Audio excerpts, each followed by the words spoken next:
My name's Jeremy Wade. For as long as I can remember, I've had a passion that verges on obsession. Dangerous freshwater fish have got me well and truly hooked. Their deadly reputations have always fascinated me, as well as their methods of attack. I think we go! In rivers around the world, I've seen everything from giant venom-coated stings to tiny assassins that drill into flesh. I've held a fish that could slice off my arm, smelt the breath of a beast that inhales its victim's whole, and felt the hammer blow of an 80-pound battering ram.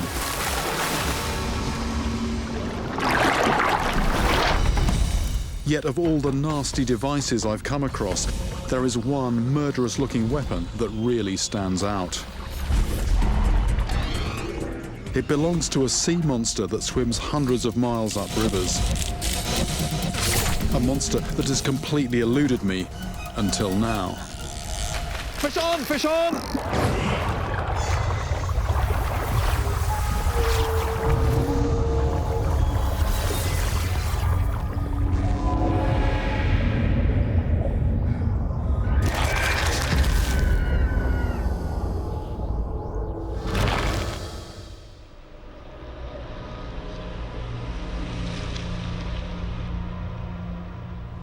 Nearly 20 years ago, on my first fishing trip to the Amazon, I was in a hardware store looking for rope and other supplies when I caught sight of something that stopped me dead in my tracks. It was about a yard long, with a profile just like a chainsaw, except that each vicious-looking point was fully 2 inches long. What I'd stumbled upon was the snout, or rostrum, of a fish the locals called the araguagua. This is an animal I'd been vaguely aware of from my youth, but which I'd never actually seen. In the comics and adventure books of my childhood, this creature was normally depicted as a sea monster, usually brandishing its serrated weapon at terrified skin divers.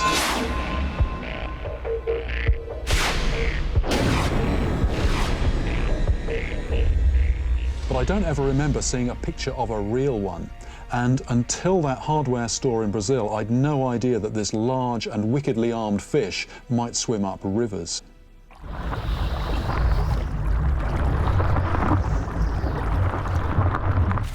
The animal in question is known in English as a sawfish. Giants over 20 feet long have occasionally been caught. And legend has it that these monsters will even attack boats. In the 16th century, the Swedish chronicler Olaus Magnus states that this terrifying fish will, and I quote, swim under ships and cut them, that the water may come in and he may feed on the men when the ship is drowned. More recently, a story from India talks of a man hacked in two. If those accounts sound far-fetched, then more believable perhaps is this newspaper article from the 1930s about an attack off the coast of Florida. The story goes that a fisherman harpooned a large sawfish in shallow water. But when the brute spun round and struck the boat with its snout, tables were suddenly turned.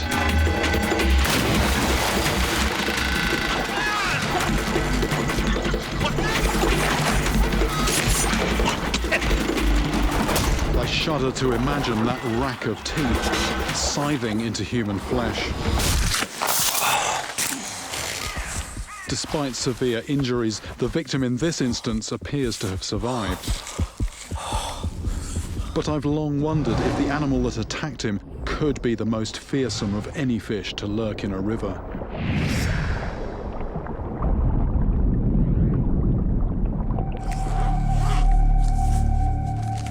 As I prepare to go in search of one, 2 questions are at the front of my mind.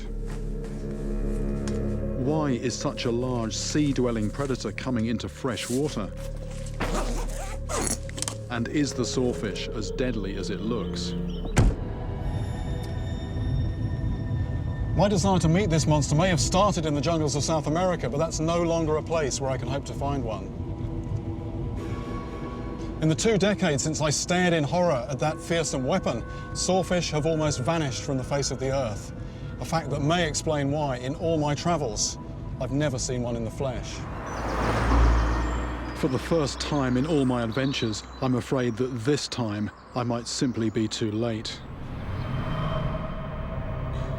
Once common throughout the tropics, sawfish are now increasingly hard to find. Commercial fishing in particular has taken a heavy toll. Decades of overkill have almost wiped them out. To track down this rare beast, I'm heading to Australia's wild northwest.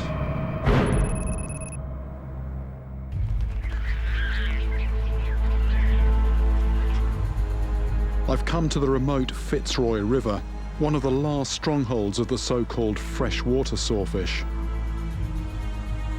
Somewhere here, so I've heard, lurks a creature barely changed since the age of the dinosaurs.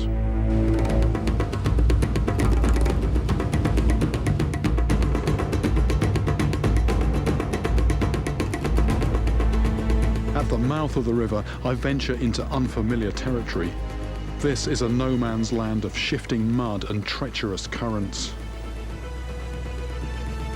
But the dangers I can see are only half the picture. Hidden below the surface are some of the world's most notorious man-eaters.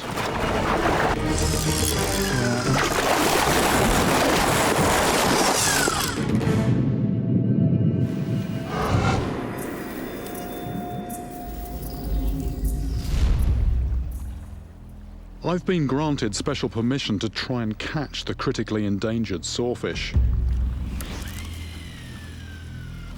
This puts me in a truly privileged position. Yet in such a vast area, there's no guarantee I'll even find one. Hundreds of square miles of open water. It is ridiculous. The warm, shallow water at the mouth of the Fitzroy is prime sawfish habitat. 20 years ago, a local fisherman snagged an 18-footer not far from here.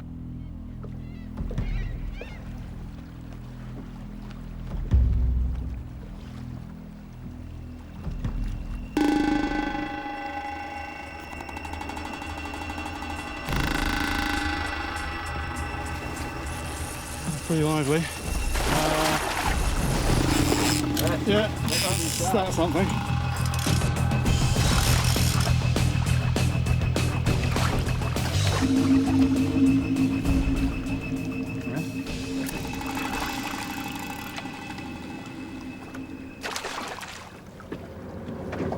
If I hadn't seen what was responsible for that, I might be getting quite excited now. I might be thinking that's something toothy, but that's crab claw marks. Everything is hungry down here.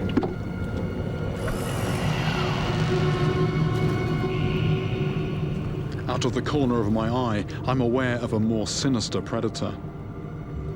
For a saltwater crocodile, humans as well as crabs are fair game. This wouldn't be a good place to fall in.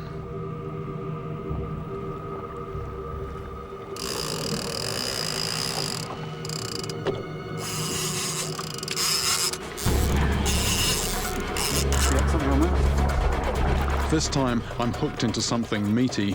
It's only day one, but I wonder if I'm about to get lucky. That's actually running. Back a little, back. Oh, here we go. Coming up. Just when I think it's in, the fish kicks off again, and I grab my rod back for round 2.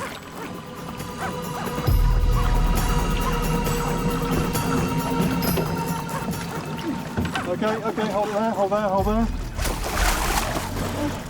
I'm gonna take this easy because I can't get a positive ID in the water. It's very muddy water.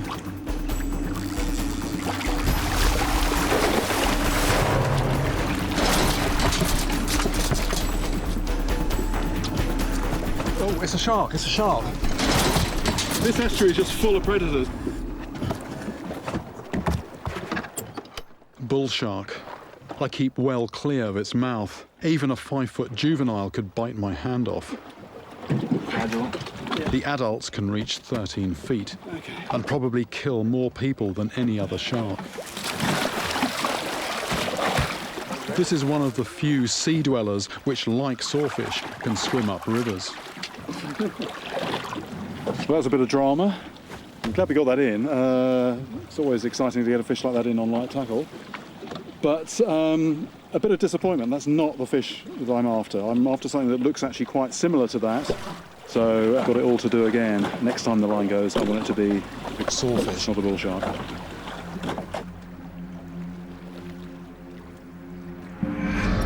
Physically, sawfish resemble sharks quite closely.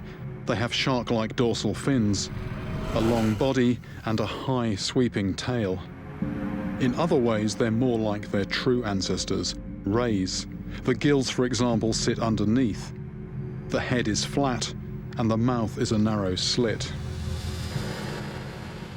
But it's the snout that intrigues me. Despite its vicious profile, few have ever seen it in action. Malcolm Douglas is an exception. This real-life Crocodile Dundee has witnessed nature's very own chainsaw massacre. In '67, I was up around Darwin, and just as we came out of this creek in the morning, I saw something. I saw a big school of mullet all cruising, and they were all sort of huddling together. And I said to my mate, I said, something's stressing those mullet. And next thing, this massive saw came up between them, and it was just went bang, bang, bang, bang, bang, faster than a speeding bullet, as they say. And then he just came to gobbling them up, and then he turned around again, and he did that several times.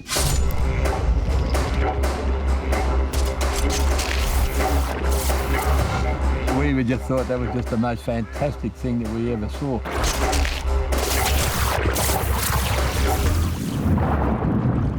The saw on that, I measured it from memory, was around about 8 foot long. A saw? Yeah, the saw itself. Yeah, it's huge.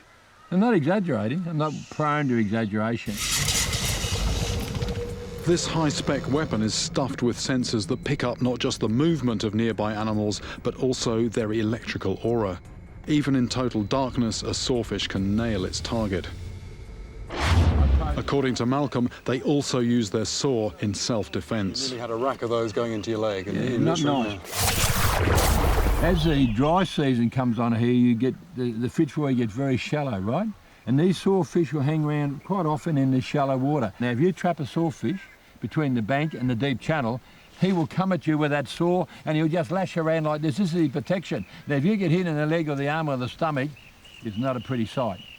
It'll almost be worse than a crocodile bite because it's a rip right through like this, you know, and then they'd come back and they'd hit you 2 or 3 times. Right. Don't call me, mate. You'll probably die there.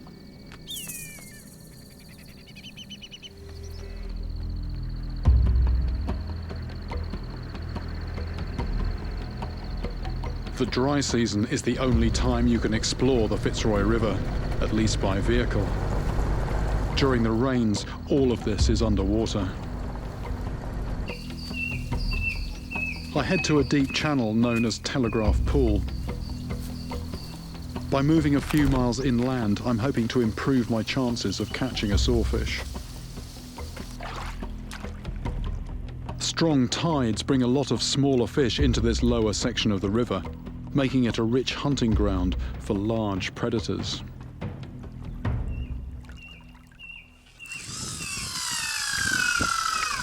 Some are already lining up.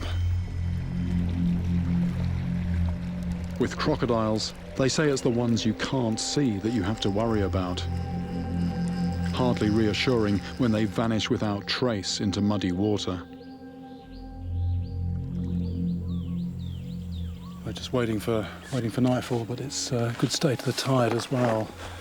The tide will be coming up soon. Apparently the sawfish move up with the tide, or they move up with the tide and move down with the tide. So I've just got a couple of baits out. Yeah, it's all looking very fishy at the moment. A few locals also brave this spot. Most are after barramundi, a sport fish prized for its fighting spirit. In general, though, anglers want to avoid sawfish, which can rip lines as well as flesh. To boost my chances, I've set up 2 rods.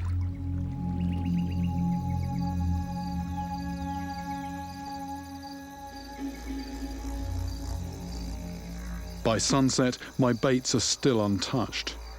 And as darkness falls, the mood grows more sinister. It's not just the crocs that are making me edgy. People have lived here for tens of thousands of years, and their spirits seem to haunt the shadows.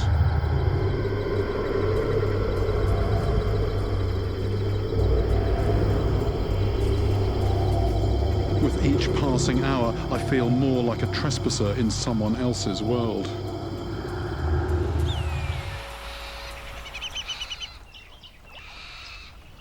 Daylight comes as a relief, and then brings an unexpected breakthrough. Do you want a hand with that? Yeah, please. Another fisherman, up early before the heat of the day, has accidentally hooked a sawfish. This 2-footer is a mere pup, but an extra pair of hands still doesn't go amiss.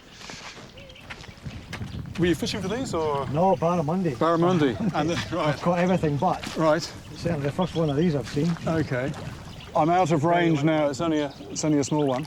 This baby sawfish is the monster in miniature, and my first chance to get a safe look at this bizarre animal.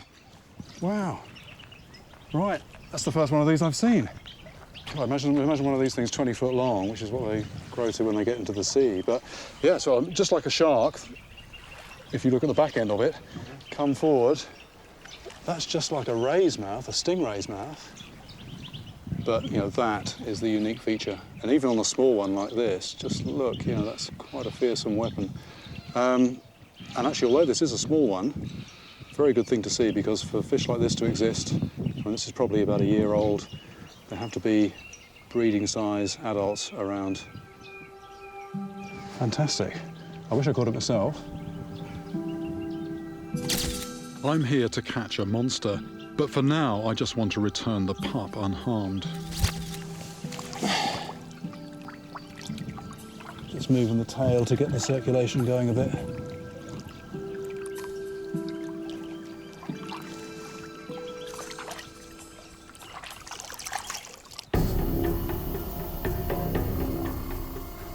Sawfish travel more than 200 miles up the Fitzroy River, deep into the arid Australian outback.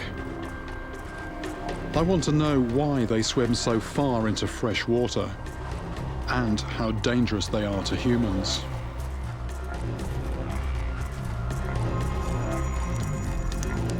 The Aborigines have lived with these predators for at least 50,000 years.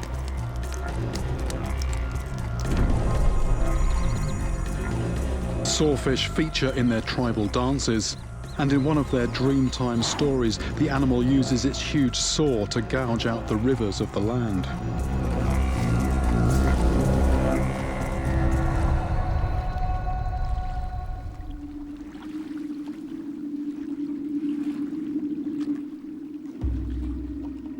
I'm now over 150 miles from the coast, and on my way to meet some of the Bunuba tribe.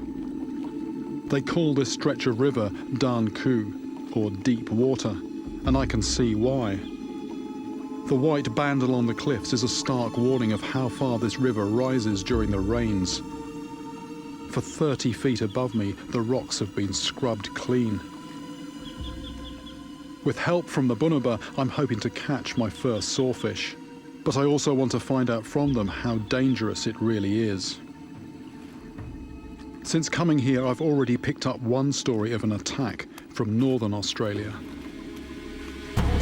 Back in the 1940s, a large sawfish first ripped itself out of a net, then pursued the fisherman's boat. As they fled in their dinghy towards the shore, it seems that 2 of the men were knocked overboard into a potentially deadly situation.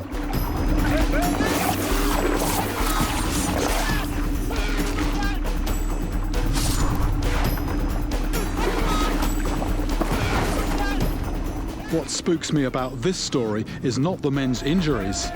Incredibly, they escaped virtually unscathed. But according to the report, the boat's solid wooden hull was punctured by the animal's teeth. Such was the force of one of its blows.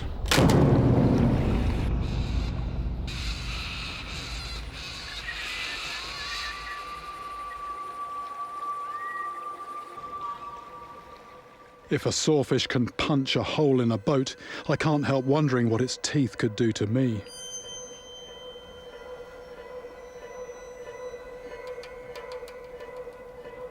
At least there's no danger here from saltwater crocodiles.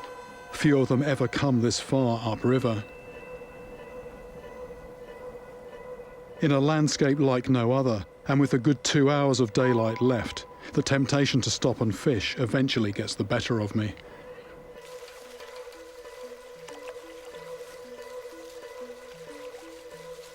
This river is full of predators which, like the sawfish, come up from the sea. And there's one in particular that I'd really like to have a look at.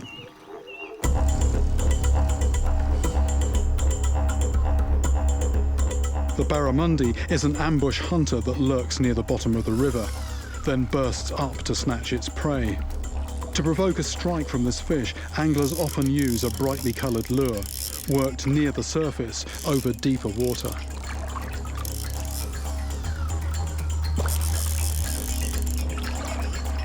By perching on an island of rock, I can cast into a wide area of river.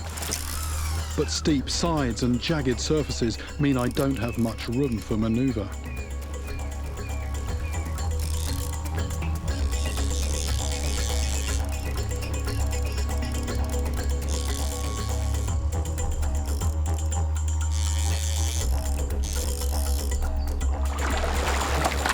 This feels quite a good weight. Very, very sharp rocks are these. Oh, there it is, there it is, there it is. I just see a flash down there. There it goes.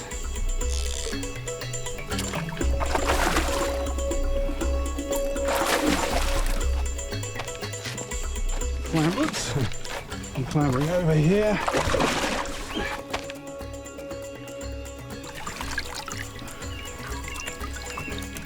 Oh yeah. Barramundi, lovely. Not bad for 20 minutes work.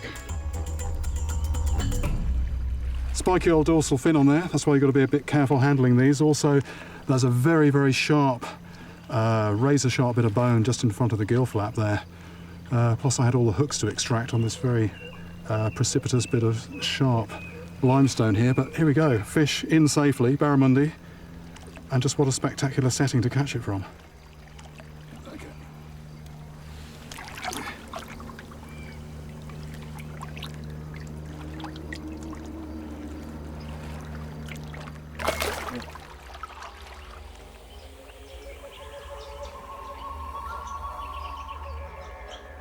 The Aborigines have long hunted sawfish for food and are still allowed to catch them. As an outsider, though, I'm not sure how they'll take to me fishing for one in their waters. Around here, it's mostly the women who do the fishing, so it's their knowledge I want to tap into. Mary Aitken is an elder from the Bunuba tribe. She grew up on this river and begins by recounting the story of a large sawfish that she caught here many years ago. We hauled it in onto the bank, and one of my family members banged it on the head and pulled it up onto the sandbar. And then we called out to some locals that were going downstream on the boat. We asked them to put the sawfish on the boat, otherwise we'd have been struggling with it. How many were you? There was about 4 or 5 of us. And you couldn't take it between? We didn't have no blokes, it was just all ladies. It seems the fish was almost too big for the back of Mary's pickup. Well, when we put it into the Toyota, we couldn't put it sort of cross because it was too big. So I had to slide it in, and a little bit of tail sticking out, but we managed to close the back. So you've just got it on the back? Yeah, just got it on, yeah. So it fed a lot of people, yeah. So what about children when they go fishing here? They're catching small fish and then they get one of these sawfish on the line. I mean, do they ever get hurt by them? We stand well away from it, you know. We tell the kids the same thing. We tell them it's too dangerous to hang around while it's still alive and kicking. Then Mary hands me the largest saw I've ever seen.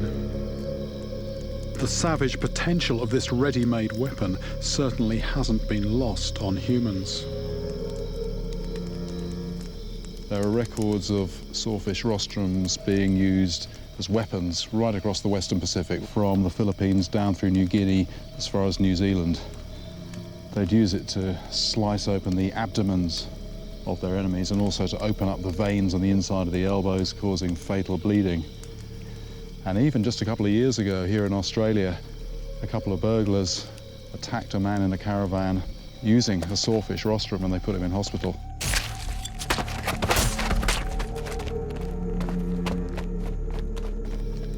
But whether the sawfish itself sets out to attack people is less clear. So far, the evidence is about as shadowy as the beast itself.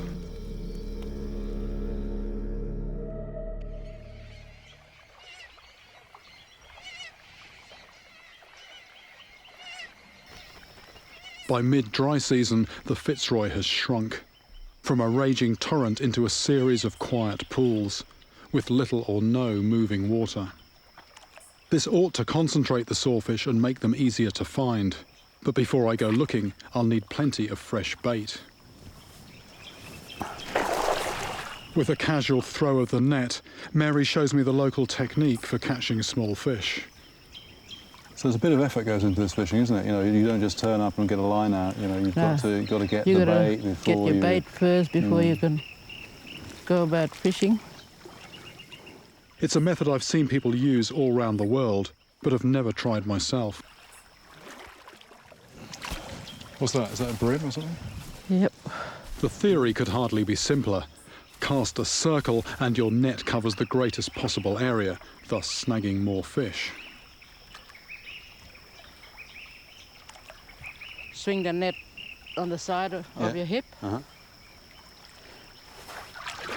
And just throw it at it. Lovely.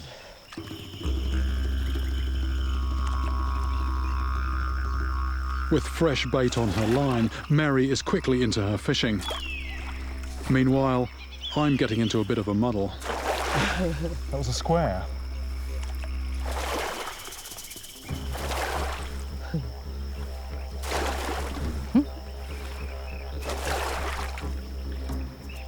Try lifting your shoulder when you throw it. That's the better one.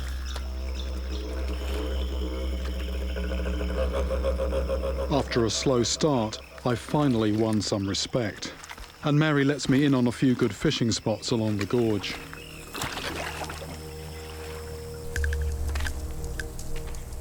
Sawfish have roamed the earth for at least 100 million years. Yet the rocks under my feet are nearly 4 times this old.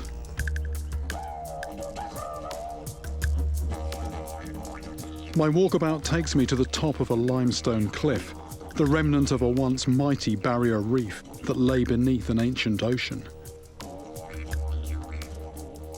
Beyond the horizon, parts of this continent date back 4 billion years. That's almost as old as life itself.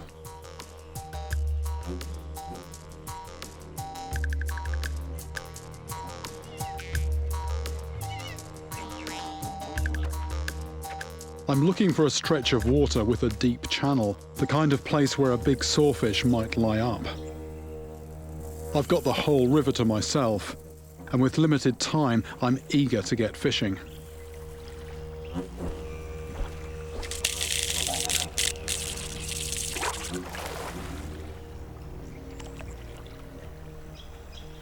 This is about as simple as fishing gets, I suppose, just using a hand line.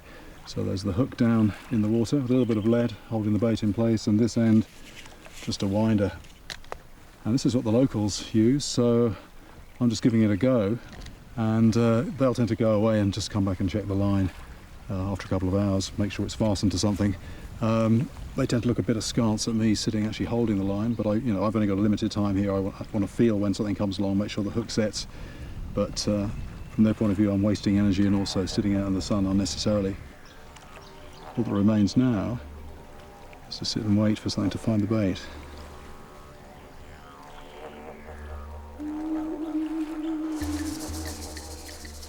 As the hours slip by, I try out several spots along the river. By mid-afternoon, the only animals I've managed to flush out are a bunch of cockatoos.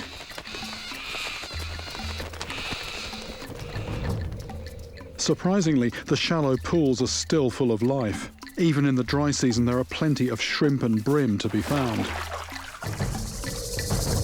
This will be good ammunition for later.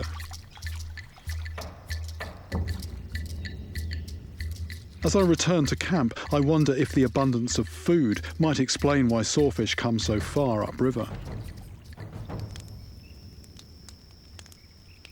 If the pickings are rich enough and you can adapt to fresh water, then why not? Recently in South Africa, I caught huge adult bull sharks, which were swimming way into fresh water for just this reason. But if the same is true of sawfish, then why aren't I hearing stories of giant 20-foot river monsters? It occurs to me that even here, in what's thought to be one of their last strongholds, these prehistoric beasts could be vanishing.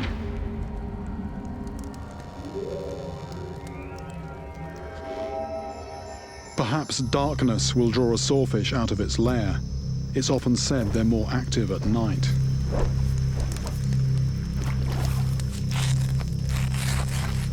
Just in case I doze off, I tie an empty can to the line. Should anything run off with the bait, the noise of it moving will wake me up.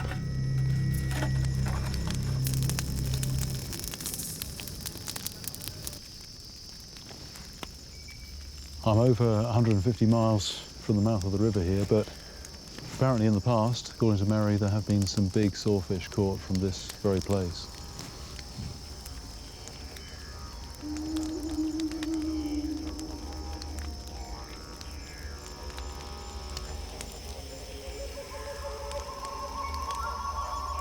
A long day baking in the outback sun has left me exhausted. But my overcooked brain refuses to switch off. I still have little sense of how dangerous sawfish are to people. Back in that hardware store 20 years ago, the answer seemed obvious. Yet for such a large and viciously armed beast, I'd have expected a lot more bad press. Especially from populated areas where sawfish were once common. After all, this is a fish said to have hacked a man in two.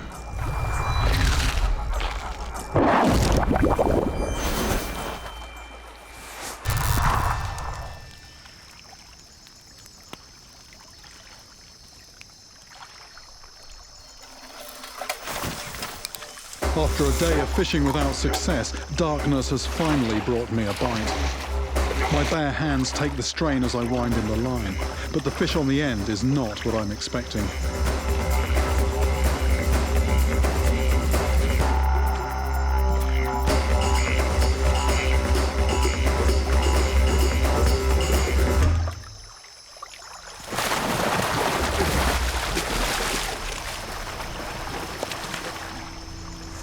Bull shark.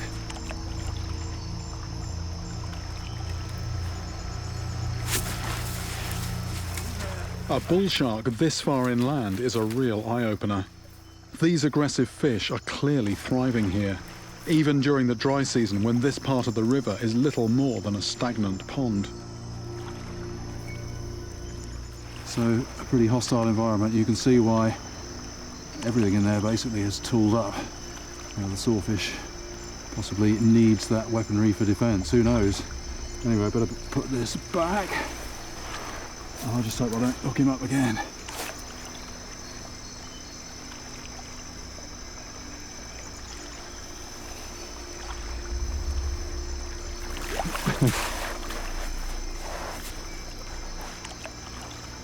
Even though I know bull sharks come up in fresh water, it's still really strange seeing them here. But the monster I'm after is nowhere to be seen.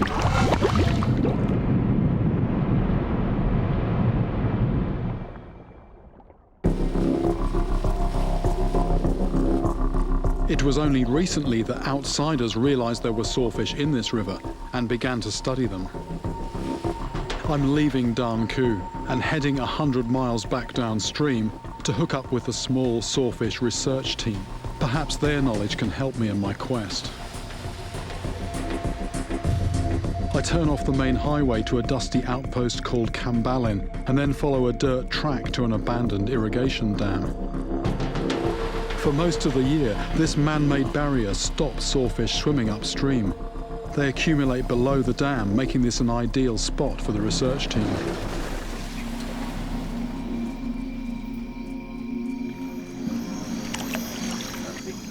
Dr. Dave Morgan, who leads the research, is passionate about sawfish. By tagging and tracking individual fish, he's starting to build up a picture of their secret lives. But as we head out to set trapping nets, we're busy watching our backs.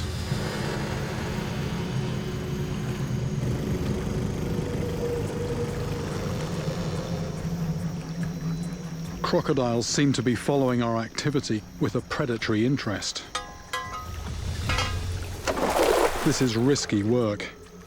If you get too focused on the crocs and take your eye off what's under your nose, you can wind up getting karate chopped by a sawfish in the net. Just trying to do it from a boat in a deep section, that's when you often get hit a lot.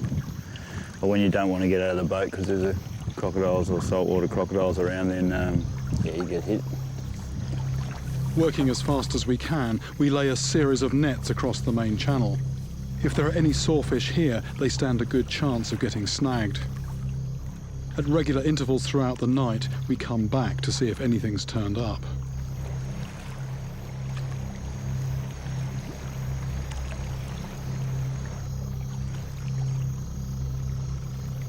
There's a float down here. Oh yeah? There's a kick here, kick. Yep. Float down.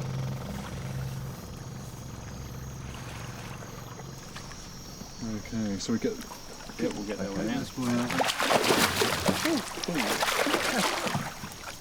The first catch of the night is an agitated barramundi. As I already know, this can be a prickly customer. These things are sharp, Jeremy. They're basically almost the worst thing to get out of a net. They're worse than crocodiles and bull sharks and sawfish. They've got spines all over. It's got itself well wrapped up, but eventually we managed to untangle it without getting impaled.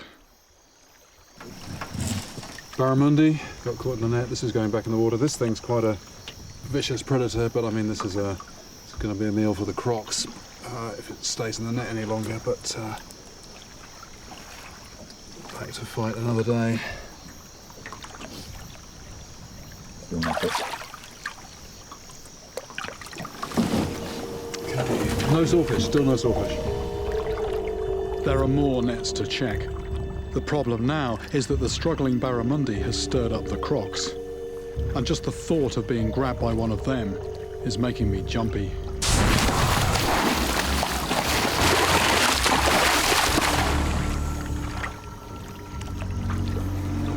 There's something, hang on, there's something grey in the water. Can you feel something, Jeremy? Yeah, definitely is a real kick like that. Yep. Is it a long kick or a... It's, we can see, can you see that? Yeah, that's one. Croc, bull shark or sawfish, this has to be the lucky dip from hell. Let's just do a quick croc spot. There was a croc coming in before over there. Yeah, It left the bank and was out in the middle. Yeah.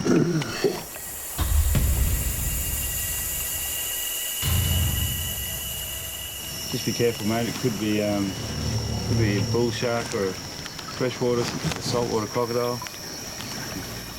Well, they get wrapped in the nets. They come and take the fish out of the nets.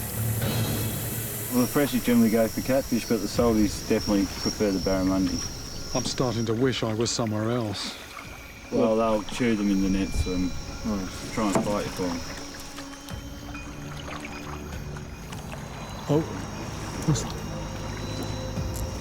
shall I attempt to grab that? Is that?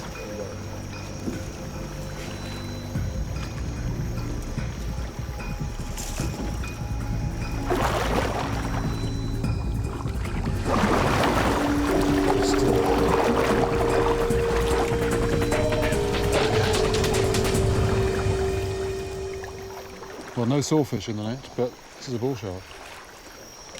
Okay. I'd normally be fired up to find bull sharks so far upstream in fresh water, but they're starting to feel like a plague, and I wonder how many more I might have to pull out from this crocodile soup before I find a sawfish. I'm told that the annual flood was lower than normal this year, making it hard for sawfish to move upstream. At any rate, the last nets are all empty.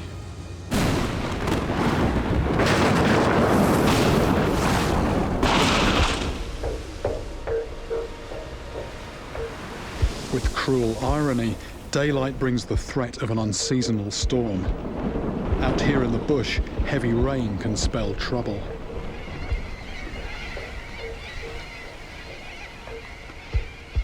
The timing is absolutely crucial. If I was here in the wet season, I'd be sitting underwater, which is precisely why we come now in the dry season. Not only is the river accessible, but also the fact that it's down, about 30 foot, the fish are more confined. The problem is that the weather actually is changing. There's the wind blowing. We had rain last night, and there's real concern at the moment that if there's any more rain, the tracks leading in here are going to become impassable. So everyone's keeping an eye on the weather. If there is signs of things turning bad, we're just going to have to throw everything in the vehicles and get out of here, and that will be a premature end to my mission.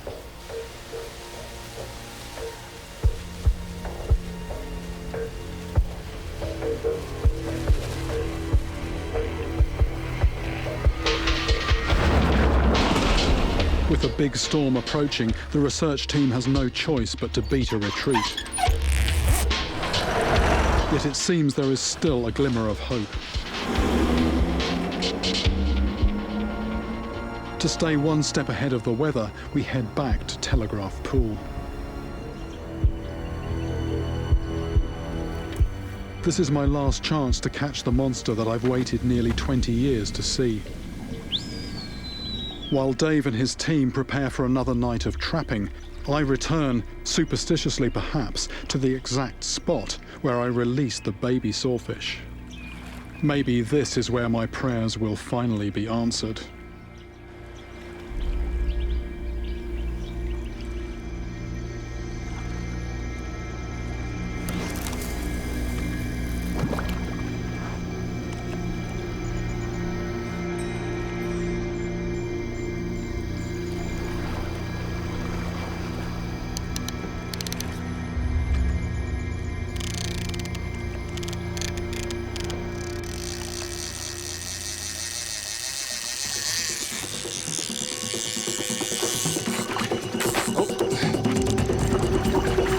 Fish on!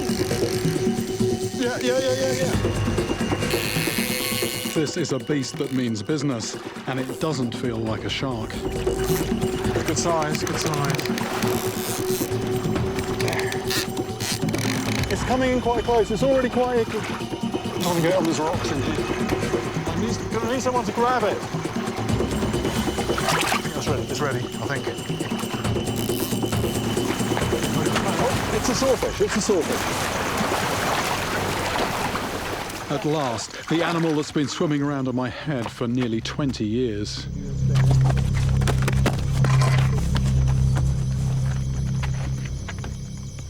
Let's get this way up the way.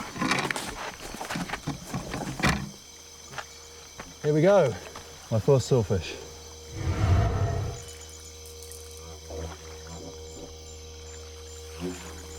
Look at this for a beast. This thing nearly 7 foot long, it's bigger than I am. And that rostrum on there, that's 1.5 foot long. It's got 39 of those teeth. Each one is about 1 inch long, wickedly sharp. We've got a huge dorsal fin, a very big second dorsal fin, very big tail, and they anchor the body. And when the body flexes, it's this head and this rostrum that really scythe from side to side. It's about to tense. We're about to have a splash. Yeah, here we go. Yeah.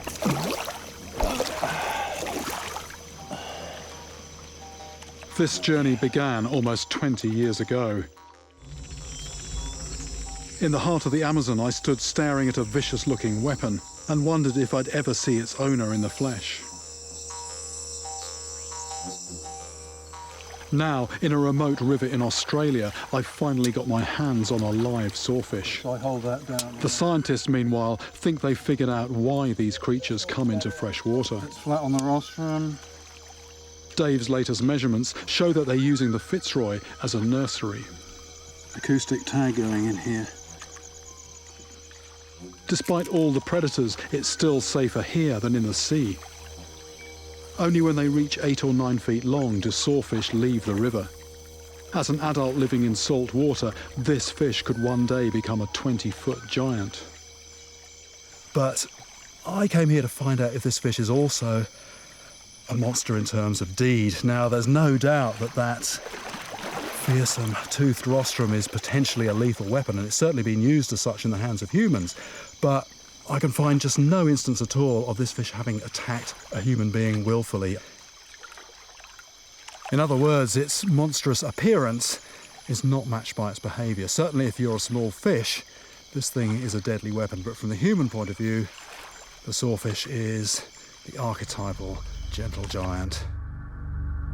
If anything, these vicious-looking creatures seem to be more sinned against than sinners. The thing is, with these fish, it's always the weaponry that the attention is drawn to, the rostrum with all those teeth. But actually, looking at the rest of this fish, this animal has been in the wars. It's been on the receiving end of quite a bad injury. There's a big bit of its pectoral fin here missing, and that's a very clean, curved cut, and it's slightly raw as well, which suggests it's fairly recent. And that would be a bull shark. And look at that. A saltwater crocodile thought it would have an easy meal. Teeth just bounced off that hide. So this is not just an animal with a very sort of fearsome weapon on the end of its snout. It's just really tough as well. I mean, it just shrugged off that attack. It really is a rough, tough environment down there, and it does seem that you need to be tooled up in some way or other just in order to survive. The tragedy for this fish is that in a world full of nets, the very weapon it needs to survive is now liable to get it snagged and killed. My only fear as it swims away is that we may be seeing the last of these ancient and extraordinary monsters.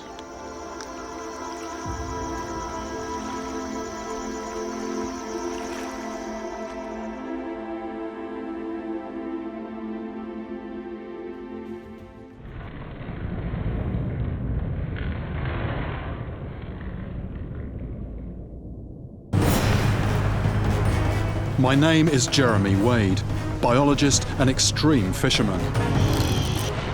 I've hunted down freshwater monsters all over the world. Investigated macabre human deaths and savage attacks. It's not often that I come across a fish I've not heard of before, especially when it could be among the largest freshwater fish I have ever tackled. I am heading to the remote northeast corner of Argentina to catch a monster that somehow got under my radar. There it is, there it is, there it is, there it is, there it is, there it is! A creature responsible for horrific injuries. It will dissolve the flesh. Even death.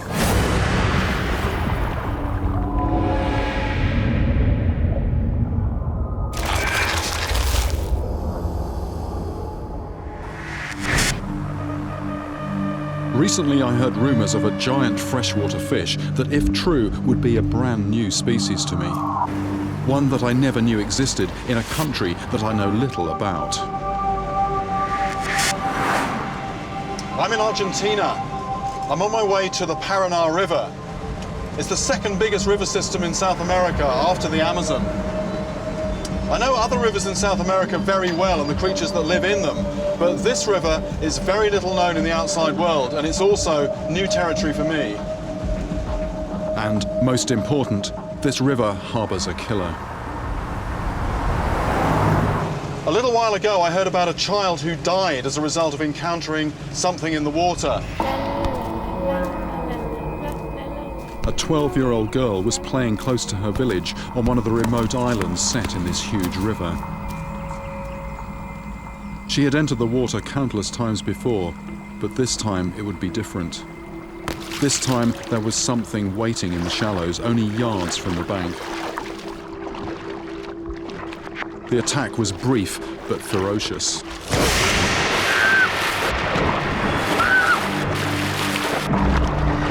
She stood no chance against such weaponry. She died soon after in her mother's arms, killed by a freshwater monster.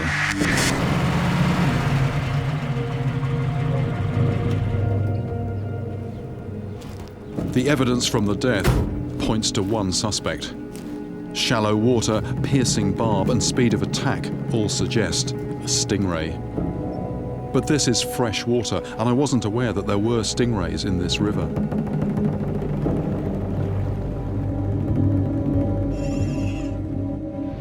The Piranha River rises in southern Brazil and travels through Paraguay into Argentina before emptying into the Atlantic, 3,000 miles from its source.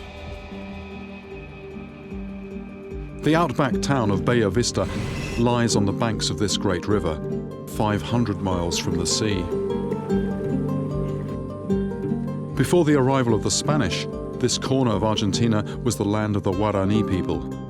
It is now the home of gauchos, farmers and fishermen. It still has the air of a frontier town here. This is where I am basing myself on my quest for a leviathan.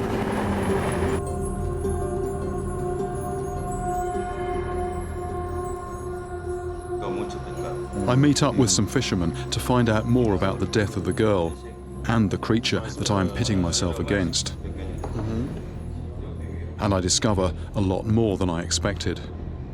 Es muy peligroso para la gente que camina en la costa del río.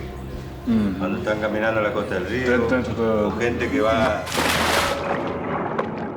They tell me about a small boy who was playing in the river only a short distance from his mother when he was attacked.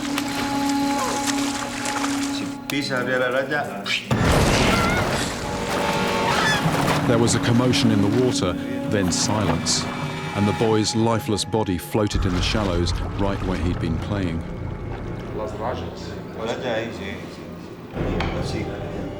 What they are describing is a ray, but not one I've ever come across. They call it chucho de rio, or river dog. I've caught giant rays before in Thailand, a massive creature with a tail like a bullwhip. But what they're describing here sounds very different. And unlike that estuarine monster, the chucho de rio has made its home 500 miles from the sea. And what really makes this monster different is that it has killed. But how? What makes this animal uniquely dangerous? I visit the regional hospital to meet Dr. Gomez, a surgeon who knows all about stingray wounds. Cuando entra y cuando sale. Wow, okay. It's not a clean cut. You've got these serrations on the spike. So what happens? It makes a mess when it goes in, and then it also rips the flesh when it comes out.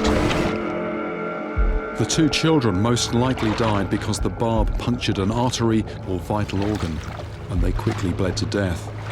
But that is not the only cause of death from this massive stingray. Dr. Gomez draws the barb with its backward-facing serrations and venom. Y en los desgarros y en los pedazos de carne queda la gelatina y el veneno. So the mucus that's on the spine, it doesn't just contain bacteria. There is actually a venom there, resulting in deep, putrid wounds laced with toxins.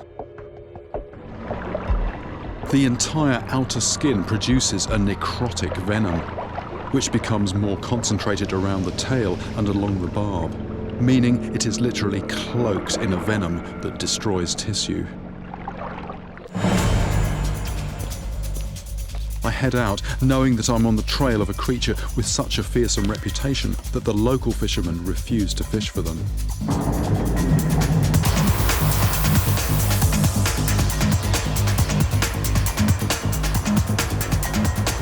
Jose, my boatman, is an accomplished fisherman. He has the all-important local knowledge that I always depend on.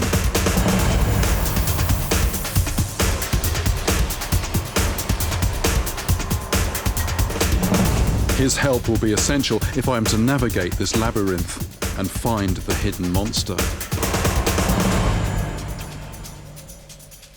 This river is a very, very big river. I was really quite taken aback by the size of it. But as always, you've got features. This is a little channel. And what we've got a real push of current out here. But then that current sort of eddies round. There's a nice slack on that side there, and it's exactly the kind of place where any kind of fish would hang out, and then the predators are going to hang out feeding on them. Rays are members of the shark family, but have flattened bodies and wing-like fins.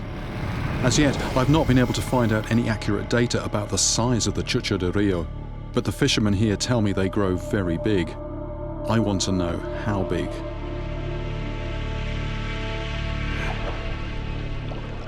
Stingrays patrol the river bottom, predating on small fish and invertebrates, which they locate using sensors that detect the prey's minute electrical field.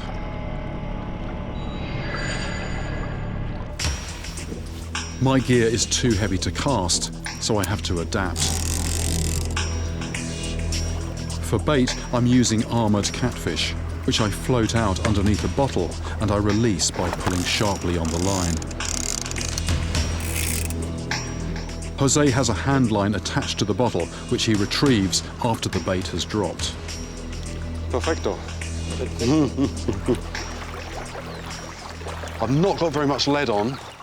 There's quite a surge of current here, but the whole thing that I was trying to do was to use the current to take it down and then pull it off just in the slack beside the current. And that's exactly what will happen to a food item. If you're having to use loads of lead to keep it down, then it's not the kind of place where food is going to settle. But I've got a nice sort of slack bow in the line, which tells me that that bait is in a good place. This is the same rod that I took to South Africa, where I caught 2 500-pound bull sharks. In Thailand, I felt the full force of the ray's strength. It's spinning the boat. It's taking the boat down. But also the disappointment of losing what, to this day, could be the biggest fish I have ever had on my line. I am not going to let the same thing happen again. So, armed with what I learnt out there, I prepare to catch myself a monster.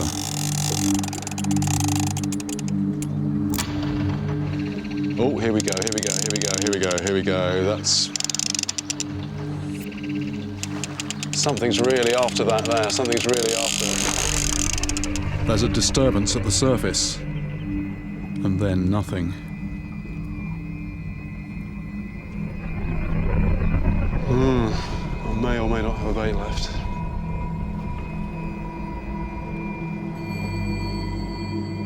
Jose thinks that could have been a small ray, maybe having trouble getting the bait in its mouth.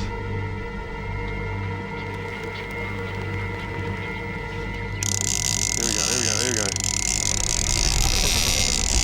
Something's on that, something's on that.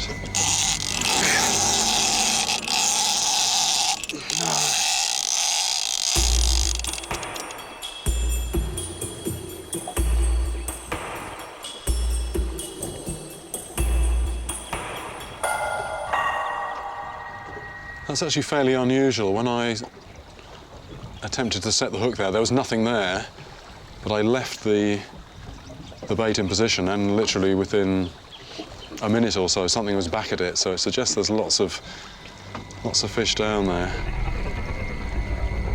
So just check that I've got the bait.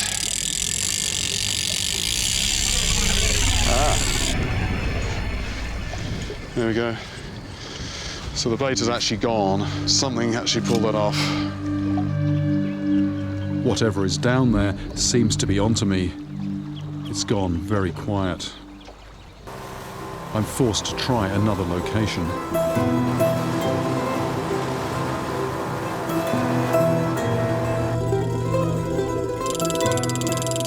Yeah, well, that bait lasted about a minute, something like that.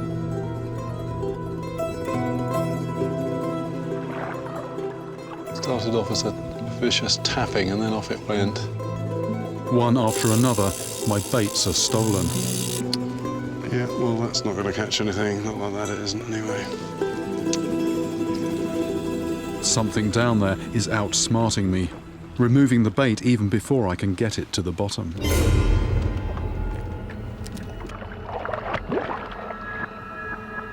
You know, always there's this conflict between, do I just stick it out, carrying on doing what I'm doing, or do I change something? And you have to sort of reach a happy medium with that. You have to sort of give something a good go, but be prepared to change if, you know, it looks like you're doing something wrong.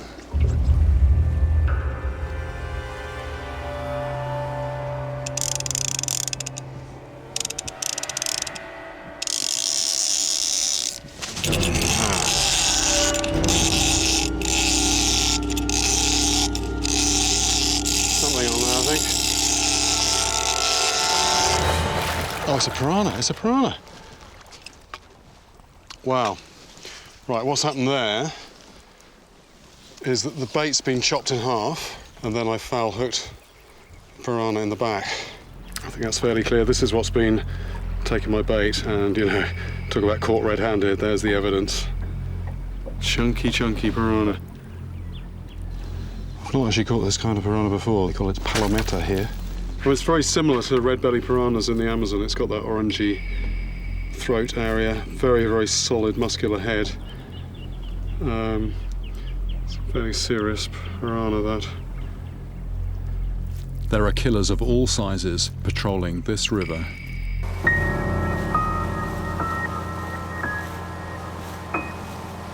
But it is said that the people who live along its banks fear stingrays more than any other.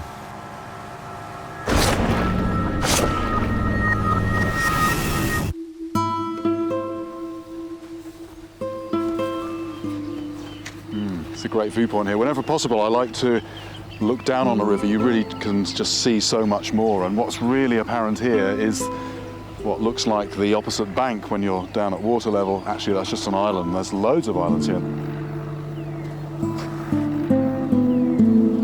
What's also interesting here, I can see there's a couple of houses dotted around, and I think it's very important I go and talk to those people. These are the people who can tell me not just where to go and try to catch fish, but they might have heard as well about these incidents that I've heard about.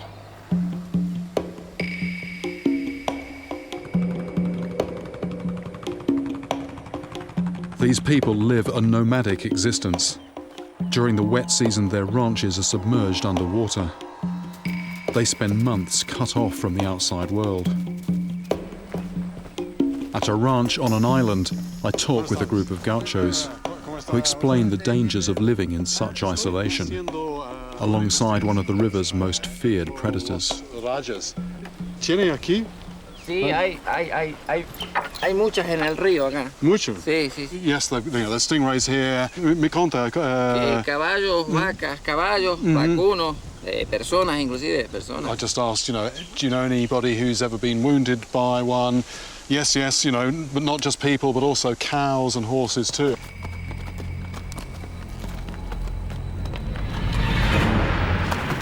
Cortan muy hondo las avenas y... Sangra, Sí, muerto? Sí, muerto. Algunos. He said, you know, they have known horses to die as a result of a blood vessel being punctured. También infección. Sí, se hincha, se hace agujeros, ¿sí? Ahí mueren. But also they've had other horses die from infection.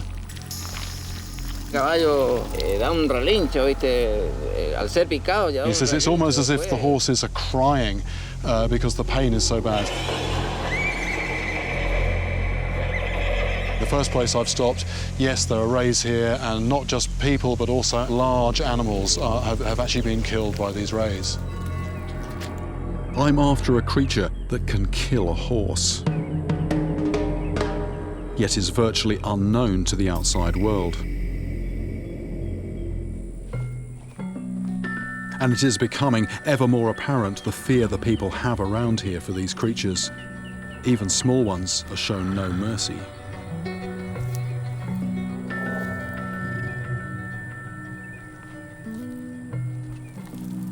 I'm not really quite sure what it's doing here. It's a bit small to have died of old age. Maybe somebody caught it and threw it up on the bank to die. I mean, I have seen sort of free-roaming horses here, and apparently, you know, they will wound their livestock, so you can understand. Oh, wait a minute, it's actually, yeah, it looks like it's actually been stabbed. Puncture marks there, so somebody's killed this and just thrown it on the bank, discarded it. I know what stingrays are capable of, but I am not here to kill. I want to catch one of these creatures to try to understand how it attacks before releasing it back into the river.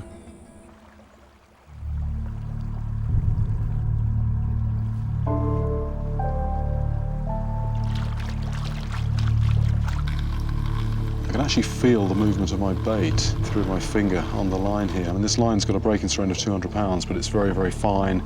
You know, the water's not having much effect on it, so I can feel what's happening to the bait about sort of 40 yards away down there.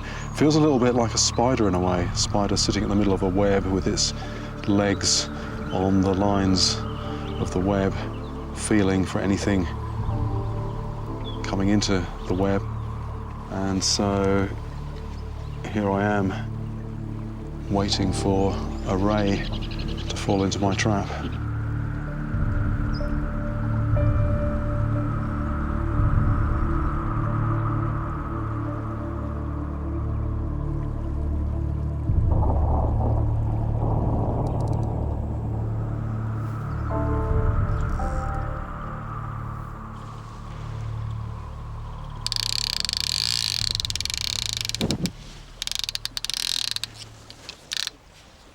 Do you know what? No, that felt like a piranha. Nothing there. What? Look at that. Yeah. That's a £150 line. And that's gone through, but actually I'm not sitting here thinking, oh no, that was a huge ray that broke the line. That's actually been bitten. It's cut there, there's another half cut there, so probably it was a piranha. That was the width of the piranha's jaws there, about an inch or something. So something is that hungry that it actually has eaten my line.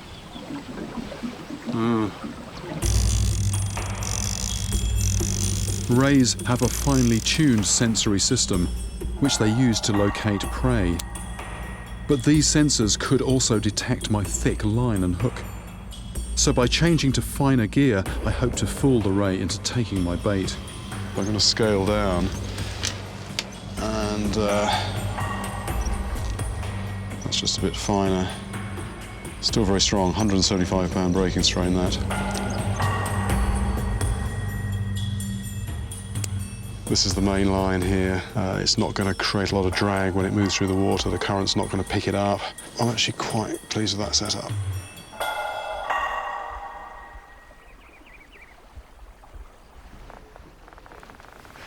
I give it one more go, in the hope that as evening falls, the piranhas will stop feeding.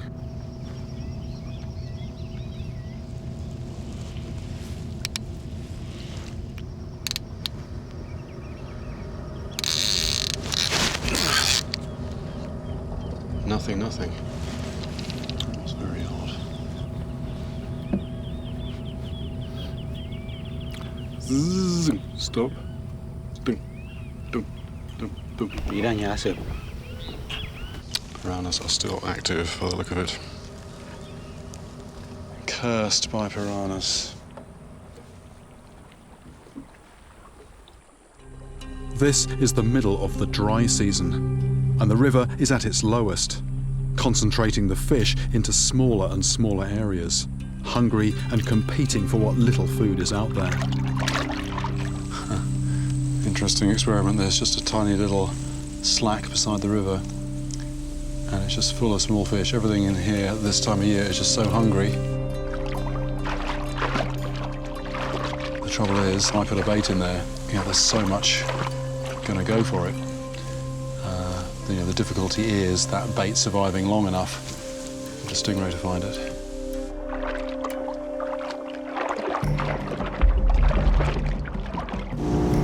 It is vital to understand the behaviour of the other fish in the river besides your quarry in order to avoid the other species, like the omnipresent piranha. To remove these sight hunters from the equation, I begin fishing at night.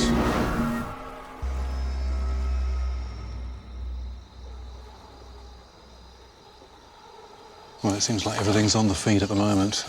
Lots of movement in the water, but now the mosquitoes have joined in, and so I'm hunting fish, but at the same time there's just masses of mosquitoes after my blood.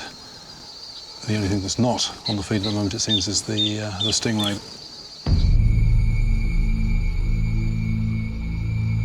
I set my line, now confident it is past piranha feeding time. Nothing.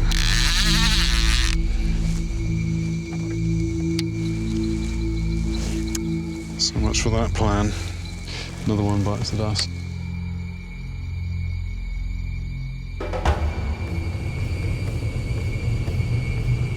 But I feel as though the noose is tightening.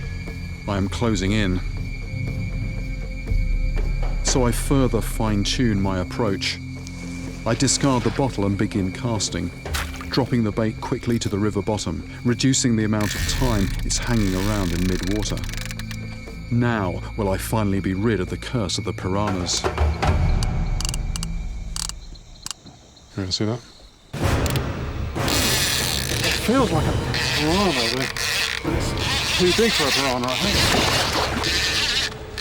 Something has just taken a whole fish bait and it's coming towards the boat. Ah, look at that.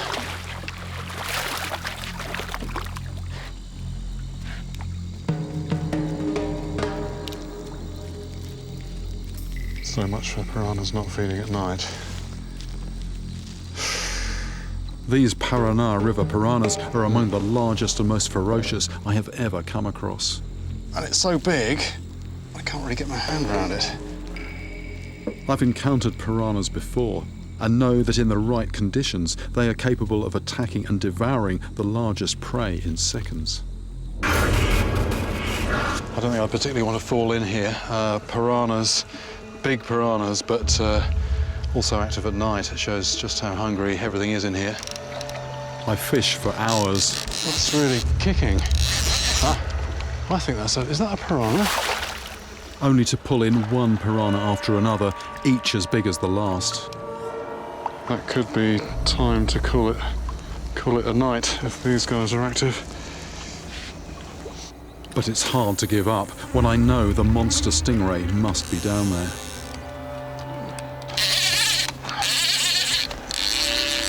Wonder what this is. Oh, look at that.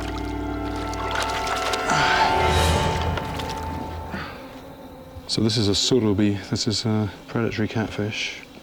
This is a small one. These things grow. They grow over 100 pounds. So 5 or 6 foot long. But I mean, the thing about this fish for me is, it's a catfish, but it's a very athletic, streamlined catfish. It's a catfish that hunts actively. So it's got quite spiky fins. So to be careful. Ow! That's just dug its spine right in the back of my hand. That went right, oh my God. I've handled these fish actually like loads of times before. This is the first time I've been stabbed by one of these. It kicked, and that was its pectoral spine going in the back of my hand. Although painful, these catfish spines do not have a venom. What this is making me think about is I'm going to have to try and deal with a stingray at night. And just a moment's loss of concentration with a small catfish, and that's the result. In the Amazon, stingrays are known as wish-you-were-dead fish because of the agonizing pain following a stab from the barb. Even though stingray meat is good to eat and a large ray could feed many people, fishermen here refuse to hunt them. The next morning, I meet fellow fisherman Donald Pereira, who hooked one accidentally. a momentary lack of concentration, and he felt the full force of a stingray's barb. Y hace como 20 años. Puse un pie en ese cuando la raya se da vuelta y ahí me clavó. So he was actually fishing for one at the time, so he wasn't walking in the water, he actually had one on the line fishing from the bank, and then when he pulled it in, he lifted it up and said that he just whipped its tail around. ¿Dónde fue? Ah, aquí. Ahí. Y tardó como 6-7 años para cicatrizar. 6-7 años. Para cicatrizar. Mm-hmm. This happened 30 years ago, and there's still a very obvious scar there. And he's telling me, and I didn't believe it at first, I wanted to hear it again, 6 or 7 years to heal. Permanentemente eso estaba... It was suppurating for that amount of time. You know, from just one moment of being stabbed, 6-7 years of a nasty wound, taking all that time to heal. Necrosis can lead to gangrene. The death of one cell quickly cascades, spreading to the surrounding cells, killing everything around it. Following envenomation, the victim suffers severe pain, vomiting, paralysis, tremors, even heart failure, and if not treated, death. As I head back to my boat, I come across a macabre sight. My first encounter with a chucho de rio.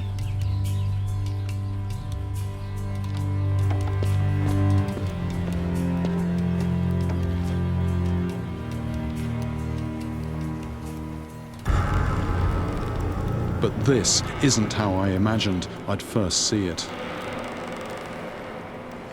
The guts have been taken out, no tail. Tail's been hacked off on this.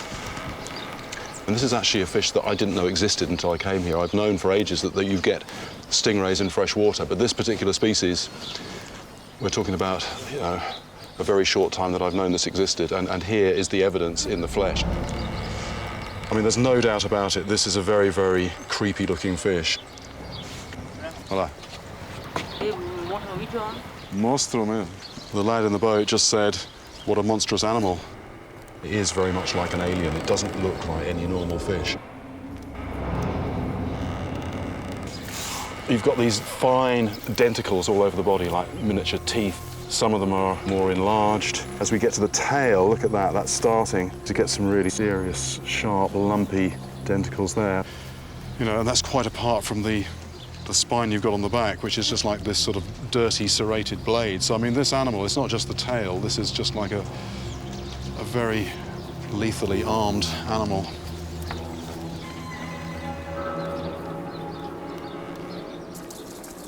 This stingray is much bulkier than the one I caught in Thailand, which was flatter, more slight. It's a good 48-inch wingspan. The power of this massive body is transmitted to the tail. Just measuring the size of the tail as well as the size of the animal, 4 inches across, so that's quite a serious club-like weapon, never mind the big spike in the end. One tipped with tissue-destroying venom. Now to find out the true weight of the chucho de rio.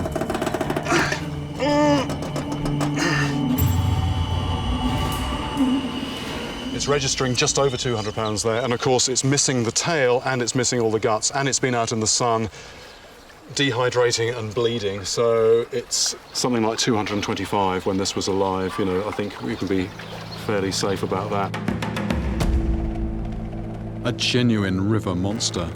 But if the stories are true, then there are even bigger fighters out there. That is what I'm after, to see for myself the weaponry and the behavior that makes this creature a killer. This body of water is vast.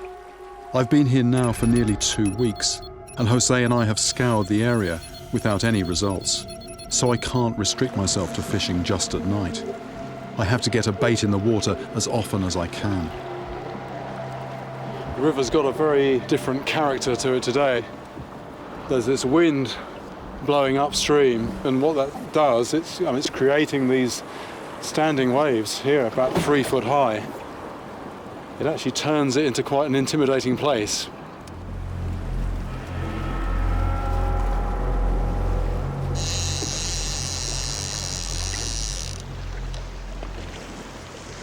Ah, piranha.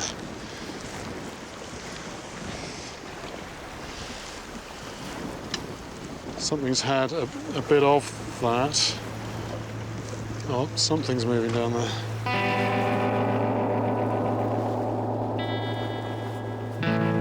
Again, I'm forced to scale down my gear, in the hope that I can get the bait past the piranhas to where the rays lurk. Just actually changing the leader. Actually, a ray with its tail flailing around. It's a bit like somebody coming at you with that. And that, well, you know, that could do a lot of damage. And in fact, you know, that is why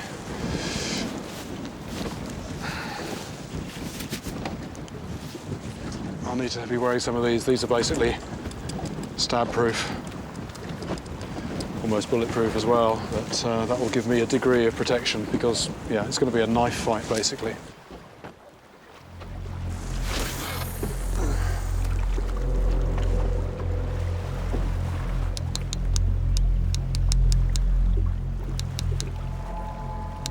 I just cast the bait out and there was instantly something on the bait.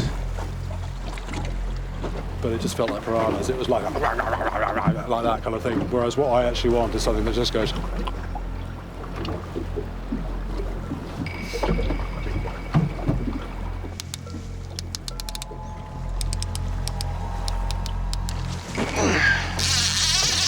Feels like a piranha. But the Piranha River is full of surprises. Ah, it's a different kind of catfish. This looks like a new species for me, although it's very similar to one I've caught in the Amazon. Yeah, there we go. That's a different fish.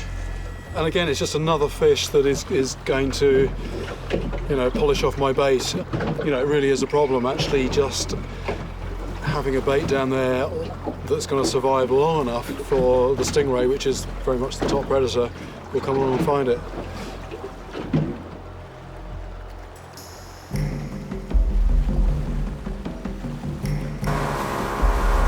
Big strikes often come when you least expect them. So I have to stay prepared for when my rod bends double with the weight of a 250-pound monster.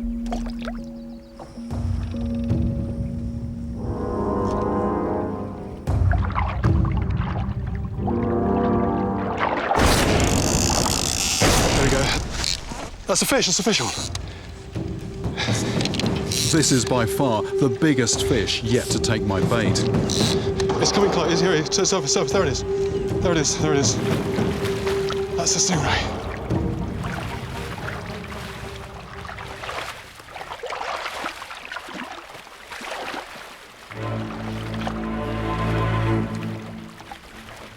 It's off the bottom, but there's trees down here. Although this is only a juvenile, it is still armed with a deadly barb and tissue-destroying venom. It's a long way off yet, but... I don't want to bring this into the boat, so I ask Jose to head for the nearest beach. Jose, vamos, tranquilo. I put on knife-proof Kevlar gloves to protect me against the barb. And just pull it up. As soon as it's out of the water, its tail is aiming for me.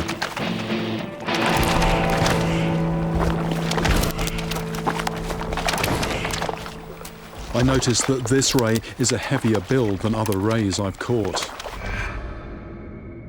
And the tail much shorter, more like a dagger than a whip.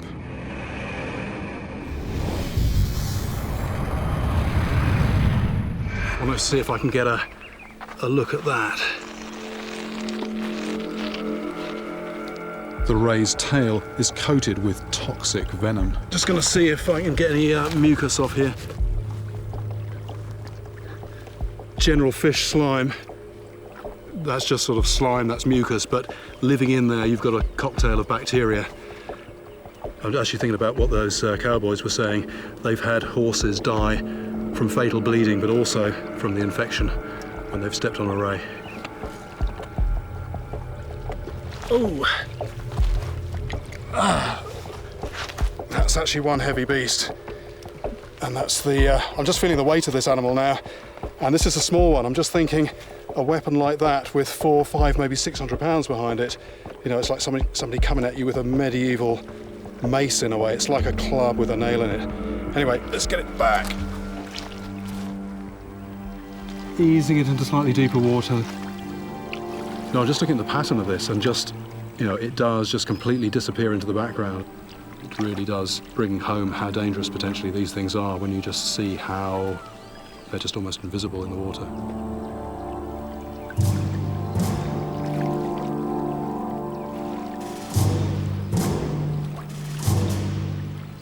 That was actually a small one.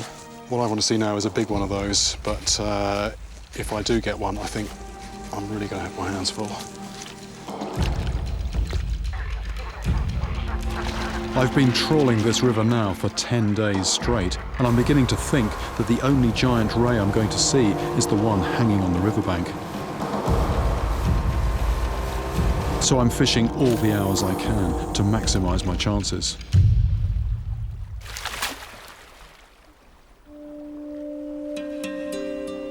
As yet another day turns to dusk, I have to be patient.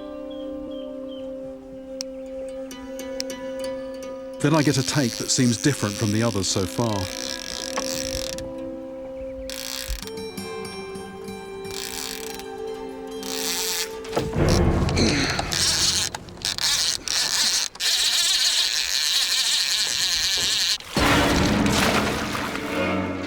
Look at that. So, this is a Dorado. Hey. But it's got some teeth there. It's a serious predator. And, well, one of many predators in the water here, and this is just one of the things that's beating the stingrays to the bait. This is the game fish that most anglers come here to catch.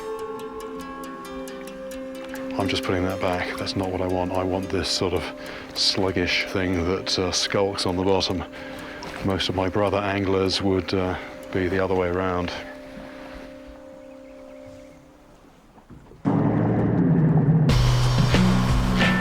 Jose and I fish all over the river. This is a mandube catfish.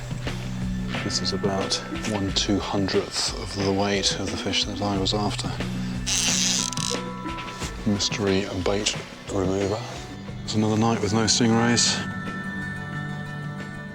They're proving elusive. I've caught everything except what I came for. Now I try something that I wouldn't normally do. I've got a second rod out.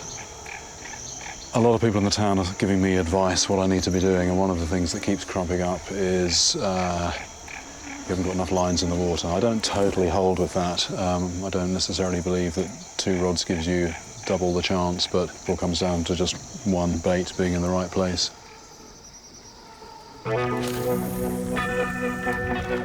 Even though I've given in to using 2 rods, only one is really strong enough to land a monster.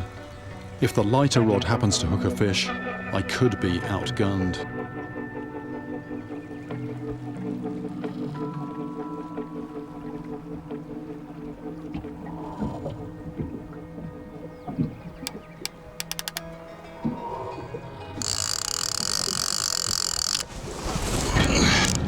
That's a good fish. That's a good sized fish. This feels like a ray. Just my luck, the fish took the bait on the lighter outfit, which isn't really up to the job. This is bigger than the last one for sure. In Thailand, a giant ray snapped a rod that wasn't right for the job, something I really don't want to happen again. On the limit of what this gear can hold, really. Yeah, that's moving, it's moving. Plus, it looks like the river bottom is littered with dead trees. One snag, and this fish is gone.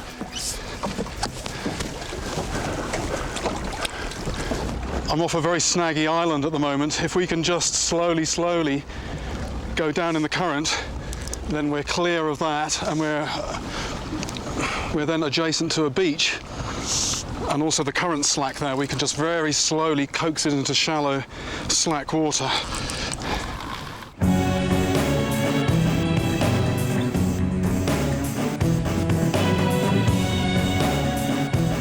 Because the ray took the bait on the weaker rod, I have limited pulling power, so I'm in for the long haul. It's now been on well over an hour.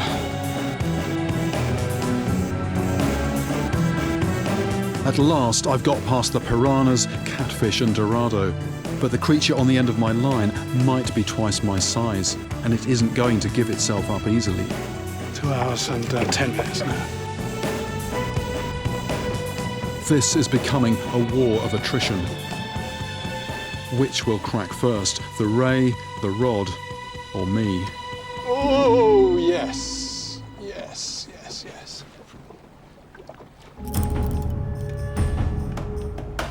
After 11 grueling days of fishing, I've hooked what could be the biggest totally freshwater river monster I've ever had on my line. It feels like it has come unstuck from the bottom a couple of times, but it's just most of the time it's just a dead weight. Every now and again there's a slight movement, it rises, and then it sort of sticks down again.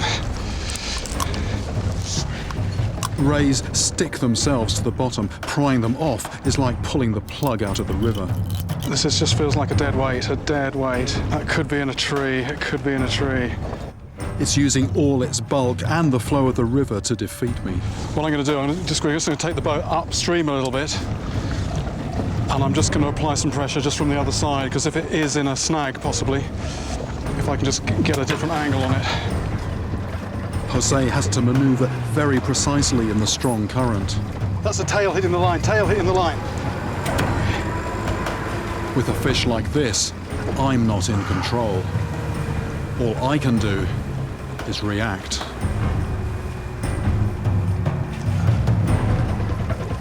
Three hours.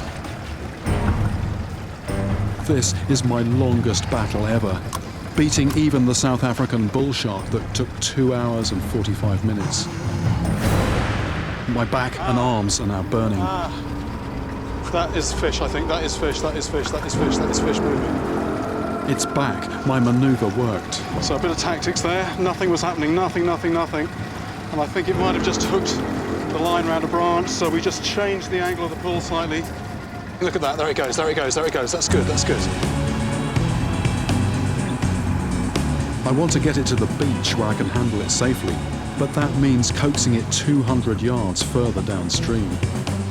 We've got it literally just 10, 15 feet from the bank. As the creature tires, I have it exactly where I want it. There it is, there it is, there it is, there it is, there it is, there it is! Finally, after perhaps the most punishing battle I have ever had, I land one of the biggest, strongest, and most alien freshwater fish I've ever seen. The thing I really want to do with this one, though, is get a close look at the tail. I mean, obviously not too close. And to think this is a fish that until recently I didn't even know existed. The Chucho de Rio is unlike any other ray I've come across. Okay, nearly 53 inches. Which would make it easily 250 pounds. But what really makes this species stand out is that it is a killer, with a weapon as brutal as a medieval mace, like a club fortified with rusty nails, which it drives in with its massive bulk. I might have to just kneel on top of the animal. Okay.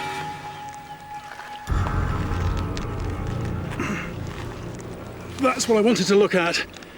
The dead animal I saw had its tail chopped off. This one has its sting intact. It's actually got 2 stings on there. And also by the look of it, you know, this can come a long way on either side. It's also very flexible. So I wouldn't want to get anywhere near this. Time to put this back in the water. My arms are just aching so much. I've been fishing solid for 11 days. If this feels anything like I do, it's very tired. What I'm about to do now is actually very significant, because this is a fish, and I always like to return fish alive, but this is a fish where, you know, the locals don't give it any quarter.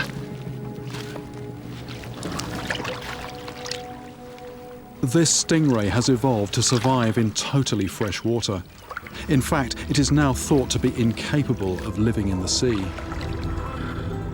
Just bent over it here, I'm just not seeing the shape of the fish at all. I've just got this huge broad back with this amazing pattern on it. As fish go, it has to be one of the strangest fish there is, and in a river as well, the size of this thing. I've been fishing the world's rivers now for 4 decades, but landing a monster like this makes me wonder what else is out there, still to discover.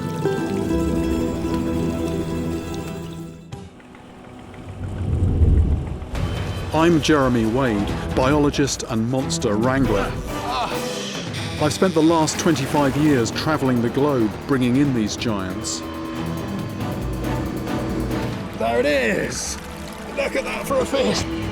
Much of this time was in Brazil, where I've caught many monsters before. Red belly piranha. I'm back to investigate a new story about a triple homicide. And the people who fell in the water actually disappeared. This is like no creature I've tackled before. But this thing is different. It has invisible powers. Chasing this monster takes me into the heart of Brazil's rugged frontier, where people fear for my life. He says it will kill you, no two ways about it. And it leads to possibly the strangest monster catch of my career.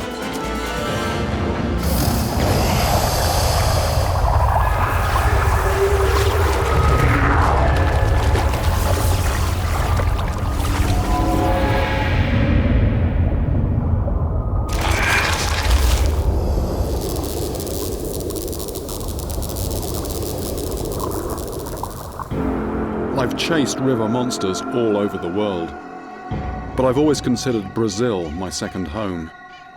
There's the fish! There's the fish! This is where I've done most of my fishing. Look at this!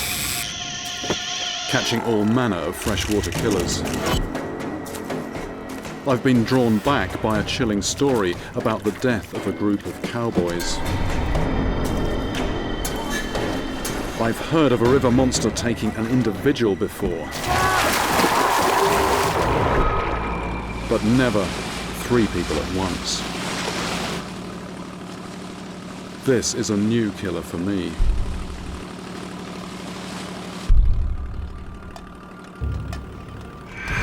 My journey begins in Brazil's Wild West. Pará State is cowboy country and outsiders rarely visit. But I'm on my way to meet an eyewitness to the cowboys' deaths. I'm travelling by boat along the Tocantins River so I can start fishing immediately and see what killers are in this area. During the wet season, this river is connected to the place where the cowboys died, so the monster could have escaped into these waters. I don't know yet what could be down there, so I have to be prepared for anything. Just going to use a short sea fishing boat rod. This is gear that would hold a fish of 100 pounds, but it would also pick up something that might be just 1 or 2 pounds. So a sort of compromise fishing gear for, just general purpose fishing. I don't really know what I'm likely to encounter down there. This is actually a fish I bought down the market this morning. It's just a tasty, scaly fish. I'm just going to cut the tail off and use that, I think.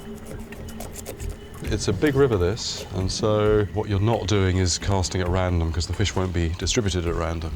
But what we've got here is quite turbulent, and it's also moving back on itself near the bank, so it's the kind of place where food coming down the river would settle, and that's going to cause the small fish to congregate and then right on up the food chain.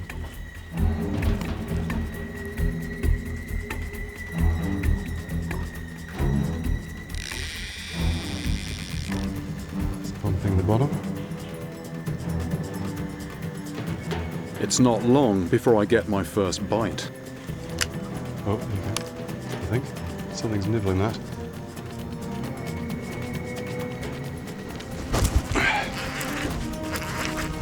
Yep. That's a piranha. It's a black piranha. The black piranha is the largest of the piranha family, growing up to 1.5 feet long. A mouth full of razor-sharp teeth has given piranhas a fearsome reputation. And it's well earned. 2 years ago, I found a story about a young boy who was devoured by piranhas in front of his grandparents. All they got in was bones. It's unlikely that piranhas would have killed all 3 cowboys. But I know from experience that you've got to keep an open mind. Only eliminating a suspect after you've heard all the evidence, which is why I'm meeting a witness tomorrow. Before I track him down, I'll see what other potential suspects are here. It must be a predator's paradise down there. Within minutes, something else has grabbed my bait. Oh. This feels much bigger than a black piranha. Gosh, this is strong. This is strong. It's rising up in the water. There it is. Oh, it's a ray, it's a ray. The size of that. This is the first spotted river ray I've ever caught. I've come across stingrays before. In Thailand, I've seen how they can seriously injure people. I want to take a closer look, but I'm not sure how to safely haul it into the boat. My worry with this fish is getting too close to it. Oh, its tail has a venomous spike 5 inches long, which could whip round and stab me as I pull it in. Taking it to shore and pulling it onto the bank is the best option. On close inspection, I'm reminded that this can kill as well. That spine there, very dangerous. It's just like a knife, 5 inches long. That would go in your flesh very easily, be very painful. And actually, if that's in the wrong part of your body, that could puncture an artery, that could be fatal. And these here, look at those, they don't look very nice either. Like piranha, this is an unlikely suspect for killing 3 people at the same time. But I'll need to hear the witness's account before I can take it off the list.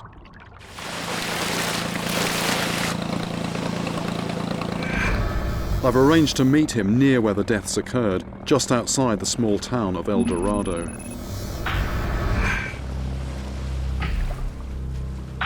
For the last leg of my journey, I leave the boat behind and drive cross-country.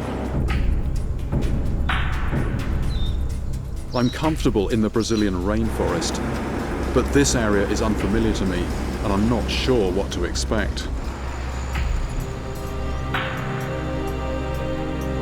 The whole area was cleared decades ago by ranchers and gold prospectors.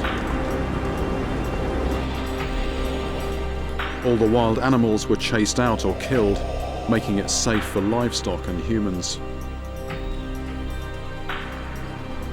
But it seems that a deadly water predator has managed to cling on.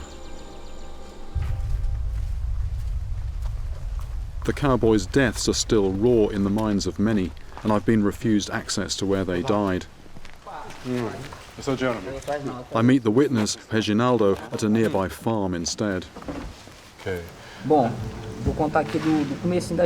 He tells me that it happened during the wet season, when the pastures were flooded. A mule had become stuck in the water. Reginaldo and 5 other cowboys tried to rescue it. What they had to do was actually sort of go in and just try and pull the animal out. The first 3 cowboys went into the water. Reginaldo and the others hung back.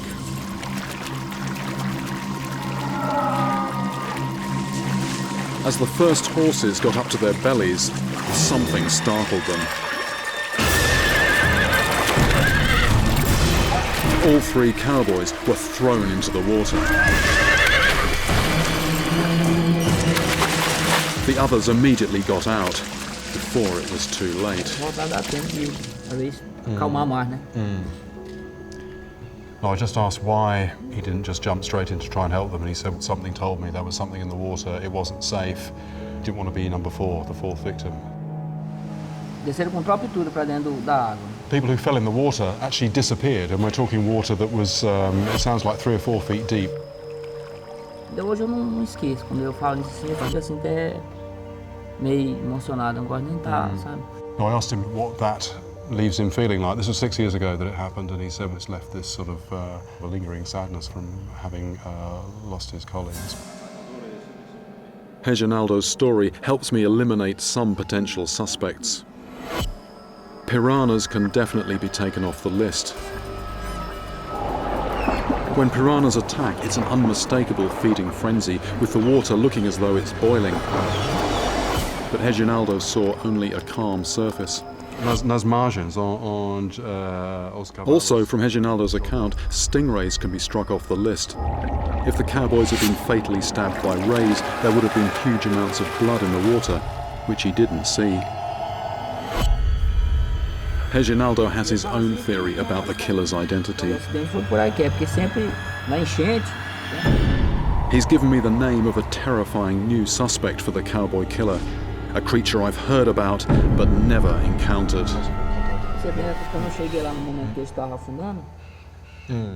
The electric eel. No, he says although he didn't actually see anything, I mean, he is pretty certain that this was electric eels that caused these 3 men to die.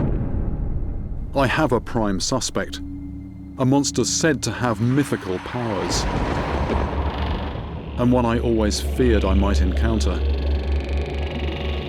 Now I have to try to catch one. Known locally as porterà, the electric eel isn't actually an eel at all.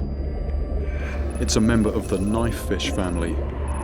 They can be found throughout the Amazon and Orinoco river basins. They can grow to over 8 feet long and deliver a charge that's enough to light up a house. But is this enough to shock a human being to death?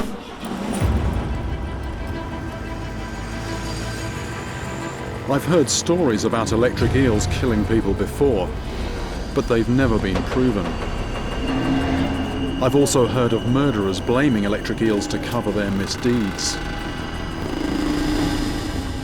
But could an eel really kill 3 people at one time? I have my doubts. There are many other animals in these waters that are documented killers, such as anacondas and caimans. Victims of these predators bear the telltale marks of bites or strangulation, clues that help identify the culprit. A victim of electrocution would have no such marks. My job now is to find out what state the cowboys' corpses were in when they were recovered. To do this, Reginaldo has put me in contact with a man called Hermes. Oh, bom dia. So, Jeremy. Oh. He discovered the bodies the next day. E aí nós fomos lá para ajudar. He tells me that the grim search for the 3 bodies started where the cowboys disappeared. Foi muita gente para procurar e a gente que a gente tinha canoa, eu e meu irmão, né? They actually got boats with motors in the water and they were driving those around to create a disturbance.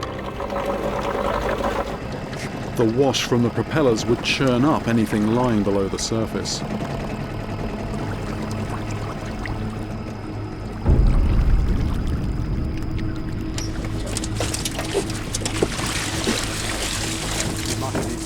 Dente, não tinha nada de dente, nada de... There were no bite marks or anything like that on the bodies. Having no bites is in line with the prime suspect being an electric eel. Estavam tipo assim, And Hermes has one final revelation about the recovered bodies. All 3 had their hands clenched, and inside the hands were sort of weed or grass from the bottom of the water. Clenched hands are a telltale clue. When a person receives a large electric shock, the body's muscles begin to spasm, which could explain why the cowboys died with their hands clenched. This is all strong evidence that an electric eel might be responsible for the cowboys' deaths. But I wonder how much real proof I'm going to find. I've got to catch one and see for myself what these fish are capable of. Normally I can see what I'm up against. Massive teeth, cavernous mouths and tails that can fatally stab you. The electric eel's invisible powers make it unlike any fish I've gone after before. I'm hoping to gain some local knowledge at the town's fish market.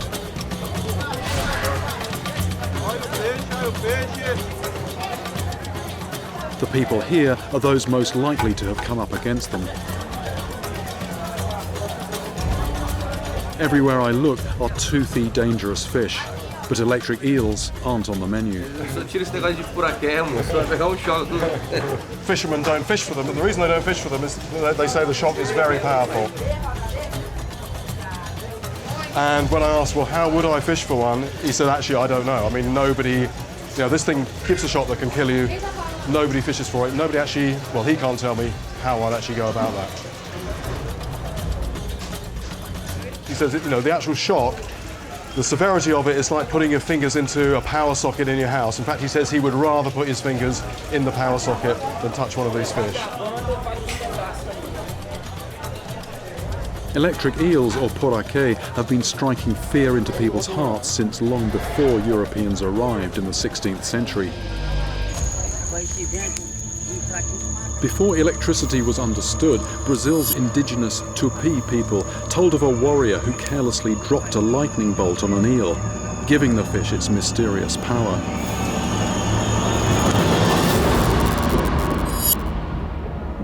In reality, it's the eel's specially adapted muscles that generate the large shocks. But does this electricity kill somebody outright, or do they drown after being paralyzed? When I tell people about my mission to catch one, they're in no doubt about what will happen to me, one way or the other. He says it will kill you, no two ways about it. No, don't mess with it, basically, don't mess with it. What I said, is it strong enough to kill? He said, yeah, absolutely, no doubt about it. It's looking like it could be a bit of a mission.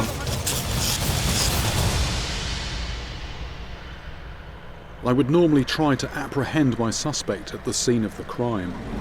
But quite apart from the ranch owner's sensitivities, I'm here at the height of the dry season. The water levels have dropped, and the spot where the cowboys died is now just pasture. All the fish are now concentrated in the remaining water, in theory making them easier to find. It's possible that the monster could have moved into the nearest big river, the Araguaia. One thing is playing on my mind. Since nobody fishes for electric eels, I haven't been able to get any advice on how to catch them. I've been warned they're elusive and tend to show up when least expected. One of the few accounts I've come across of electric eels being caught is from the 19th century, when explorer Alexander von Humboldt wanted one for some experiments. His method was to force some horses into a lake that was infested with them. He assumed they would use up all their electricity shocking the horses, leaving him free to pick them up afterwards without getting harmed. After 2 minutes, 2 horses were already dead. When Humboldt thought the eels had discharged all their electricity, he waded in to pick one up. At that point, he didn't know that they're capable of shocking for over an hour, and he received a very nasty jolt.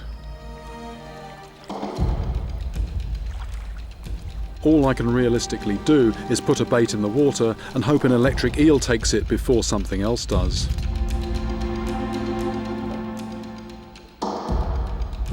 The thing is, there's loads of predators in these waters, so I've got a bait on the bottom here, but there's lots of other species that could pick it up. There's no way really to single out the electric eel. I know I'm doing the right thing to catch one, but something else could beat it to the bait. Because I don't want to get a nasty shock when I catch an electric eel, I'm taking some precautions. The nylon line I'm using won't conduct electricity, so I'll be safe while bringing it in, Then, once I get it to the boat, I have a thick pair of rubber boots and gloves, which means I'll be able to handle it without getting shocked.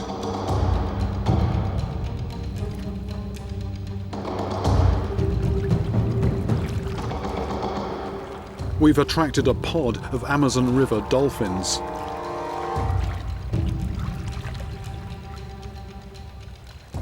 You might think that they're going to take a nice tasty dead fish, but actually they have this echolocation ability, which is a bit like X-ray vision, and they know that there's a hook there and they won't take it.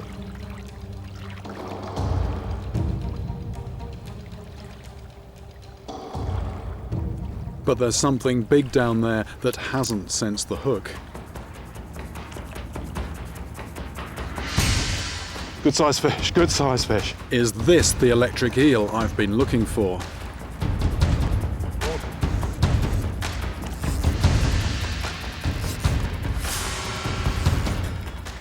Whatever it is, it's putting up a powerful fight. I don't think this is an electric eel. It's too strong. The back 4/5 of an electric eel's body is mostly used to produce electricity. It doesn't have the muscle to put up a struggle like this. Oh yeah, see the bubbles coming up? That's a big red-tailed catfish, big red-tailed catfish.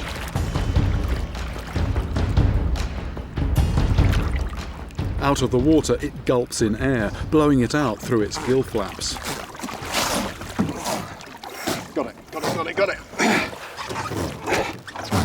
This is what they call a piranha here, which is, well, in English we call it red-tailed catfish, very, very obvious reason. And, I mean, just a wonderful coloration it's got as well. Dark back, this very clear line between the dark and the light, this mottling of brown spots as well. Very strong fish, but it tends to not have the stamina. But, I mean, another thing to remark about this fish, it's about 1/3 of the body is head, huge head. Very capacious mouth.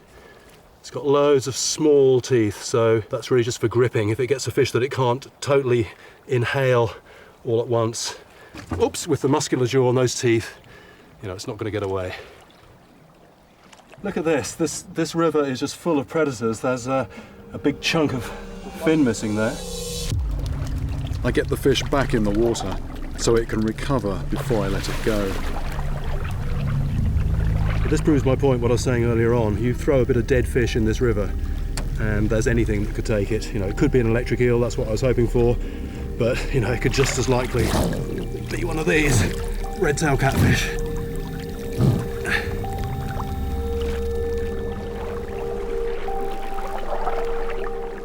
That was a great catch, but unfortunately it's not the fish I'm after.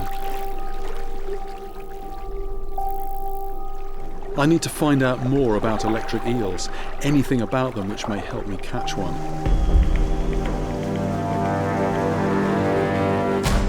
I'm meeting up with a fish expert from the University of Pará, Dr. Jonathan Reddy. He has a couple of specimens in a tank, so I can get my first proper look at an electric eel. These fish are using their electric capability all the time. They're constantly sending out little pulses. Smaller eels like these deliver a less powerful shock than the larger ones, but they can still pack a punch. Wearing protective rubber gloves, Jonathan shows me this by hooking one up to a bank of LEDs. It lights them up using muscles that have been modified into thousands of special cells, which work in a similar way to AA batteries. Each individual cell generates around 1/10 of a volt, but when they all fire together, a large pulse is produced. It uses this high voltage to shock prey and for defense. So this voltage is, just for a very short while, 400, 500 volts. The bigger eels, then they're known to be up to 600 volts, or maybe even above. That's almost the same as the voltage produced by a heart defibrillator. Electric eels also generate a low energy pulse of around 10 volts, which they use to survey their surroundings, helping to compensate for their poor eyesight. It can see, even in muddy water, by using its electroreceptors to detect distortions in its electrical field. A pulse is emitted every few seconds, and these can be picked up by placing electrodes in the water and amplifying the signal. There you see a wave of signals as they try and work out what's going on. So my finger in there wouldn't feel this, it's only... You wouldn't feel this. Small, orienting pulses are harmless. But the bigger shocks are up to 65 times more powerful and can travel through water. When they're about to stun something, do you get much warning if they're going to do that? Do I hear a... You will get some kind of warning, but it might not be too much for you to react in time. There you go. No problems.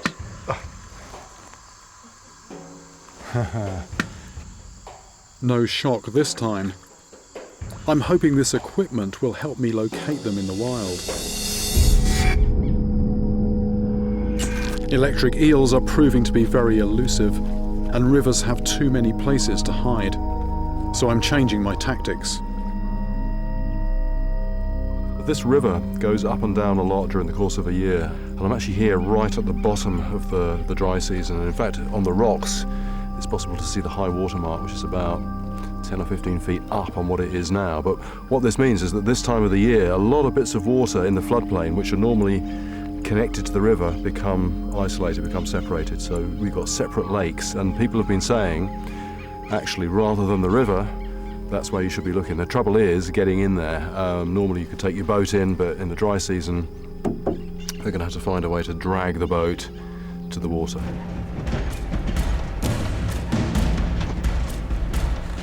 A farmer called Milton gives me and my boat a lift. He knows the perfect place where eels could be trapped. It's 3 miles inland from the Araguaia.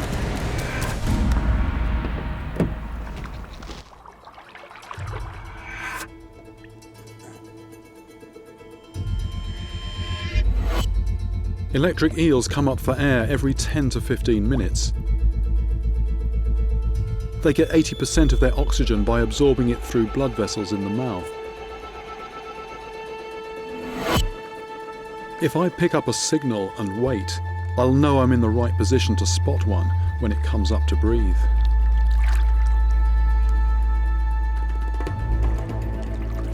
Oh, there was something just surfaced, made some rings just by that bit of wood there, which could have been an electric eel coming up for air.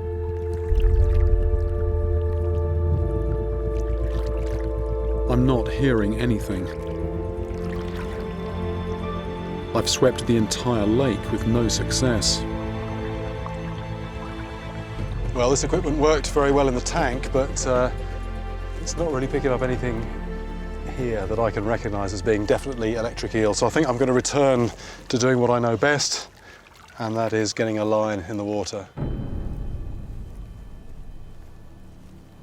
Next to the lake is a small pond.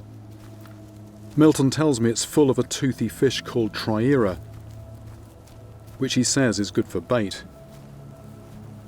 He gives me a bamboo rod to catch them as the locals do.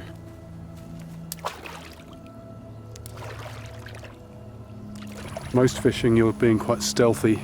You're creeping up, you're putting the bait in the water quietly. Triera are very inquisitive. They lie in shallow water, and if they hear a sound, rather than head in the opposite direction, they actually come and investigate.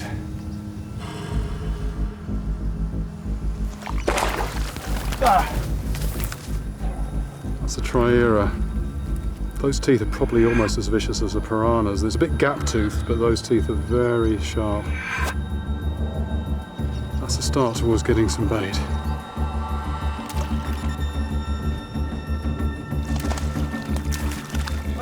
Unlike electric eels, triera are proving incredibly easy to catch.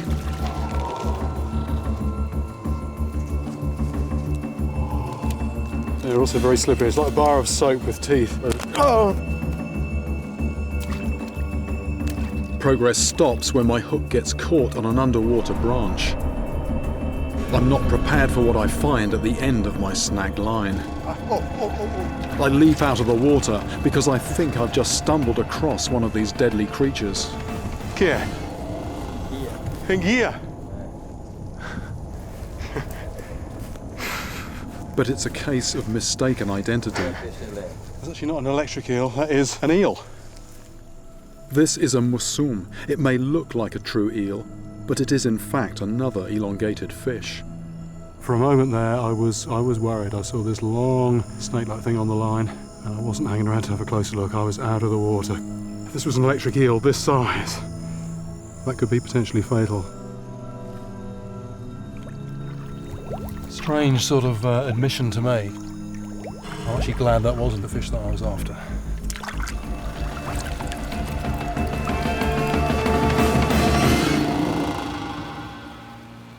I'm not having much luck catching an electric eel.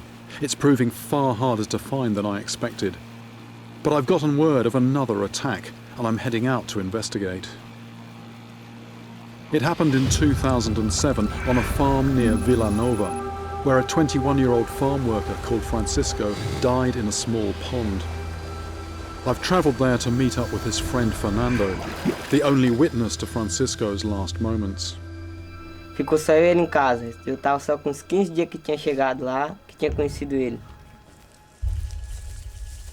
Francisco had only been working at the farm for 2 weeks when he decided to go fishing in a nearby pond. Vamos, bora entrar? Perigoso aí. Não, não vou entrar não. Tu entra aí. Fernando warned him about the electric eels he'd seen there, but Francisco carried on anyway. They were fishing with a sort of basket. You go in the water and you run this along the bottom of the pond, and then you see if you've got any fish in the basket. Da água assim, o corpo dele tava todo fora. Ele tava com isso assim dentro da água. And he said, you know, they tried a couple of times, hadn't caught anything. Fernando was staying on the bank. He didn't want to get in the water. On the third scoop of the basket, Francisco disappeared. And so what he did, he ran for help, came back with 2 other people, and when they got there, there was no sign of anybody, no sign of Francisco. They started searching for his body by dragging a wooden hoe through the water. O corpo do porco era... Tava enrolado nele. Eventually, Francisco's body rose to the surface, with a macabre addition. Levou choque na mão também. Depois... The body of the eel was wrapped round the boy's body. Only when it was pulled right into the shallows did it actually then disappear back into the water. Now, Fernando saying that, like me, you know, he'd heard stories that this is a fish that's capable of killing people, but he didn't really believe that, hadn't heard anything very definite. And so when he saw what actually did happen, he said he almost didn't believe it.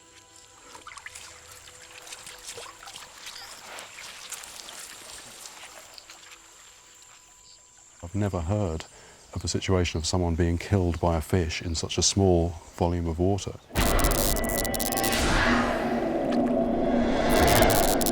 But the other thing that really struck me was that, unlike the case of the 3 cowboys who were killed, I mean, here there was absolutely no doubt what animal was responsible. There was a 100% positive ID. You know, this was an electric eel that killed Francisco. Finally, clear evidence of an electric eel causing a human death. What I don't know, though, is whether victims drown after being shocked or die from electrocution. I've tracked down Dr. Ivo Panovic, the pathologist who performed Francisco's autopsy. De matar ser humano é capaz mesmo? Eu creio que sim. So I just asked Dr. Panovic, you know, simple question, is the electric eel capable of killing a human being? And the answer, a very clear yes. He goes on to tell me exactly how Francisco died.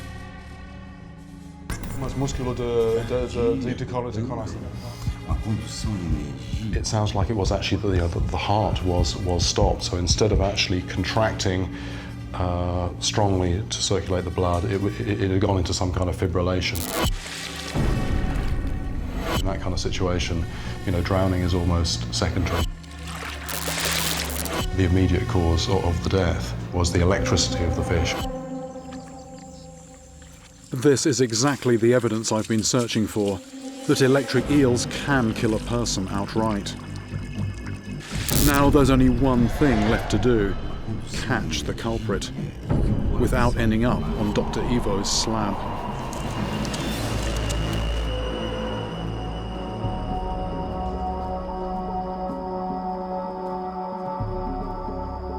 The locals tell me electric eels lurk here. I'm wearing my protective rubber boots and the rubber gloves are on standby in case I catch one. Just seen something surface. I've also ditched my carbon fibre rod in favour of a bamboo pole. Perfect for small ponds like this, and with the added advantage that it won't conduct electricity.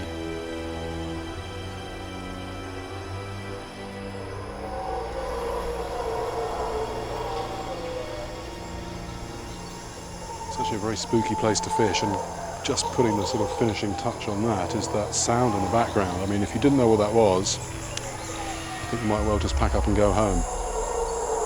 In fact, it's howler monkeys. Very weird, frightening sound.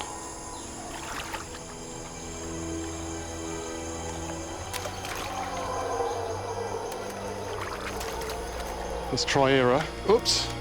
Once again, aggressive Triera are proving no problem to catch. I actually thought that might have been an electric eel because the take was not characteristic of Triera. Triera normally it's a very sort of jagged, quick take. That was quite fiddly and the line going out slowly, so I thought that might have been an electric eel, but another Triera. I'm becoming increasingly frustrated, because the final question still lingers. Is one eel capable of killing 3 men? Little is known about electric eel behaviour, so just seeing one in the wild, never mind catching one, might help me answer this last question.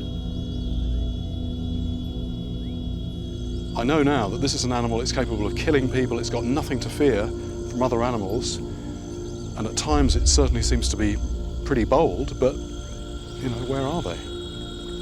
I think, you know, I've got to give this some real serious thought about what I do now if I'm actually to succeed in catching one of these things. The electric eel's elusiveness isn't the only thing going against me.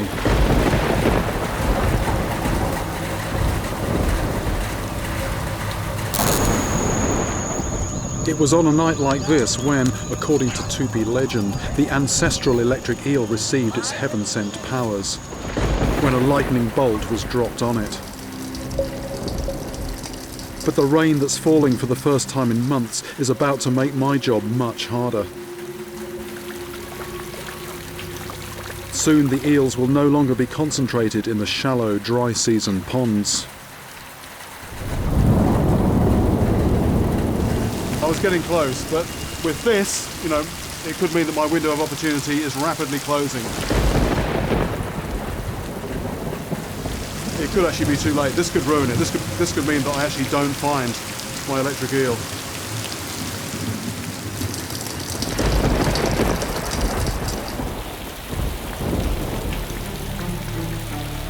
The water is rising, and all the small ponds and waterways are starting to link up again, allowing the eels to disperse. This makes an already elusive creature nearly impossible to find.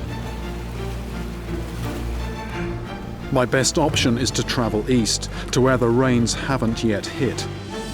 I head for a village where I've heard a story about a young boy dying in the same way as Francisco, meaning there must be electric eels there. On arriving, I find out that a dog was shocked just an hour ago in a nearby pond. This could be my chance to see an electric eel in the wild.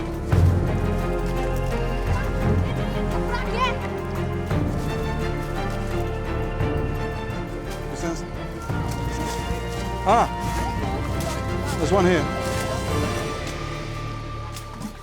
I'm too late. People from the village have killed it.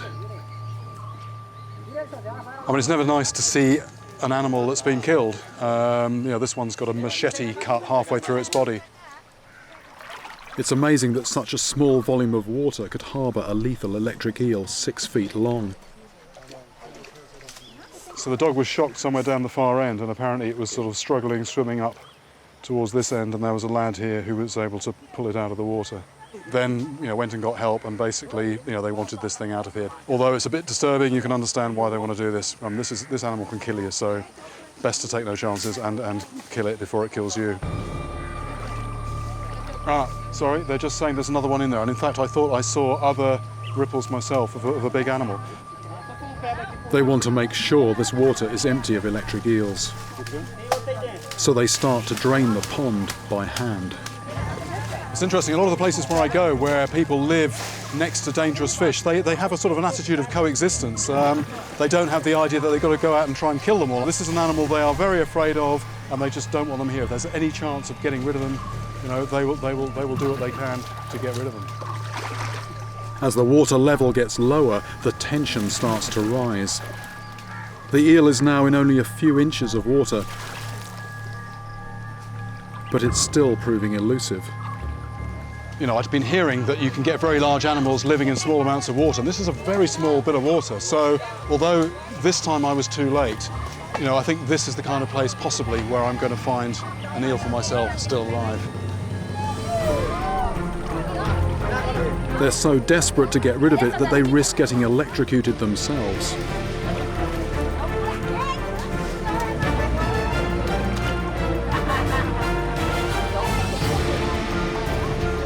Right, he thinks there's actually one down here. He got a bit of a shock poking the machete down into this hole here. When the electric eel finally reveals itself, it's killed without any hesitation. This time, it's only 4 foot long. It's no surprise that I've had such a hard time finding an electric eel. It's taken 20 people a couple of hours to find just one in here. I travel further east, ahead of the rains. I fish as I go, but I'm still catching everything but an electric eel. This is a thing called a fidalgo. It's a type of catfish. Not an electric eel. My last hope is an area just southwest of Marabá, where it's still tinder dry and fires are burning everywhere. The water here is at its absolute lowest. And at daybreak, I'll have the best chance I'm going to get before the rains sweep in.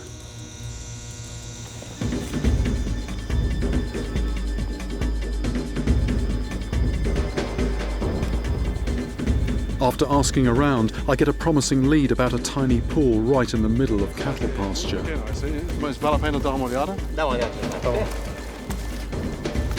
It's more like a mud puddle. The last place I'd expect to find a river monster.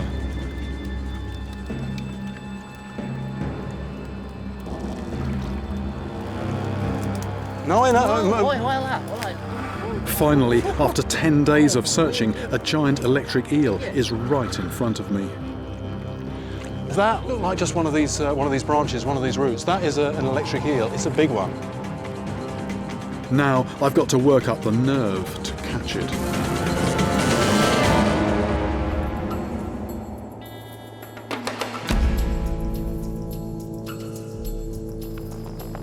I'm just making a bit of a trench. From my point of view, it'll be easier to handle if there's some kind of sort of notch that it's in rather than it's being able to slip and slide all over the place. My normal capture method would be useless in water this shallow, so out goes the rod and in comes a lasso, fitting for cowboy country.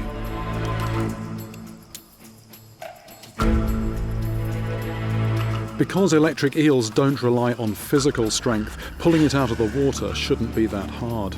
But not getting shocked will be, so protective clothing is essential. We've got a plan. The plan is not so much to sort of go after the head with the noose, but to position that and then get it to go through the noose.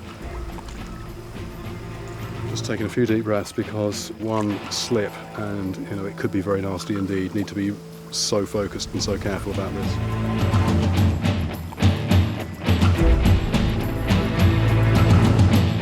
An eel this size can deliver a shock of 650 volts. That's enough to stop my heart in seconds.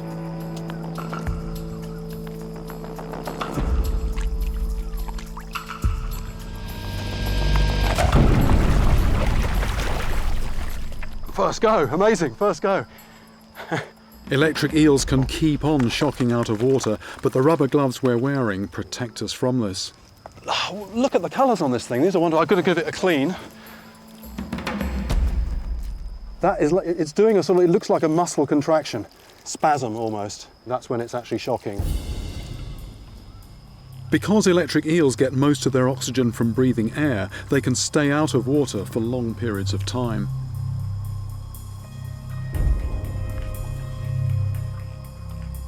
That's 5'10½". That's pretty much exactly the same as me.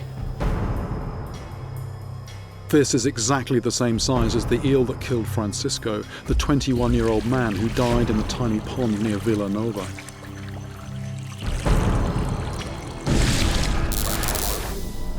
If I wasn't wearing these rubber gloves, I could be dead too.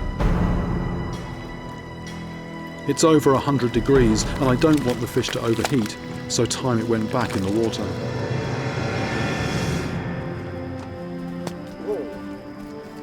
The pond may be shallow at the moment, but the rains are not far behind me. The waters will soon rise, giving this eel the freedom to roam once again. My search led me to this tiny drying out puddle. I mean, the water in there is barely 6 inches deep. It's the last place you'd expect to find a river monster, but that's where it was. There's more, there's more, there's more. There's not just this big one. Again, it looks like wood, but it started moving. We were watching it, and it looks like there's actually several, but smaller, right in with these roots here. I've just never seen anything like this before. It's like a tangle of bodies. I'm just trying to count the heads. The more I look, the more I see. I was thinking 10 or a dozen. I think there could be 20 down here. This is an incredible discovery and answers the final question about how the cowboys died. I believe a group of electric eels like this was trapped in a pool over the dry season. When the rains came, the water levels got higher until the eels could all leave into the swelling waterways. It was in these waterways where the trio of unlucky cowboys came across them, after their startled horses threw them into the water. Each one of these eels could deliver a fatal shock, so a group of 20 would easily be capable of killing the cowboys. This journey has once again proved to me that there's no end to lethal river monsters, and that they can be found anywhere. Who knows where I'll find one next? My name is Jeremy Wade, and I hunt monsters. River monsters. I'm always on the alert for new information, new leads, and new investigations. I've received a tantalising report. It's a story about a fish apparently attacking a diver, but there are frustratingly few details. And that's no wonder, because this story comes from a remote country in South America, a country called Suriname. But from what I've heard, this is not the work of South America's most notorious river monster, the piranha. So what is it? Can there really be a fish that pound for pound can challenge the piranha? Here we go. For the title of the most ferocious river monster of South America. There's only one way to find out.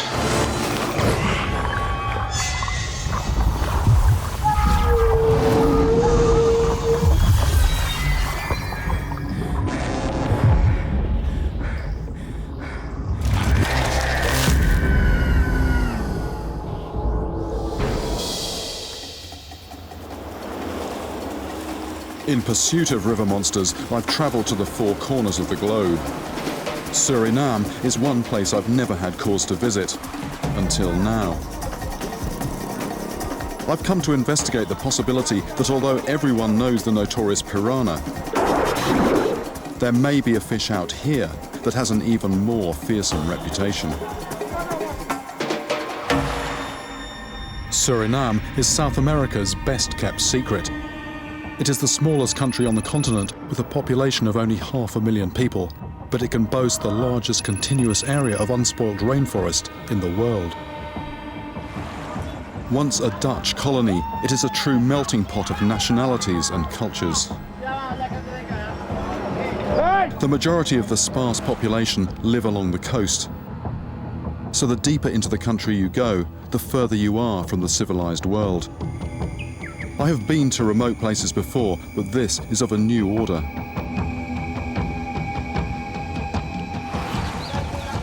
If things go wrong out here, there is little hope of being rescued.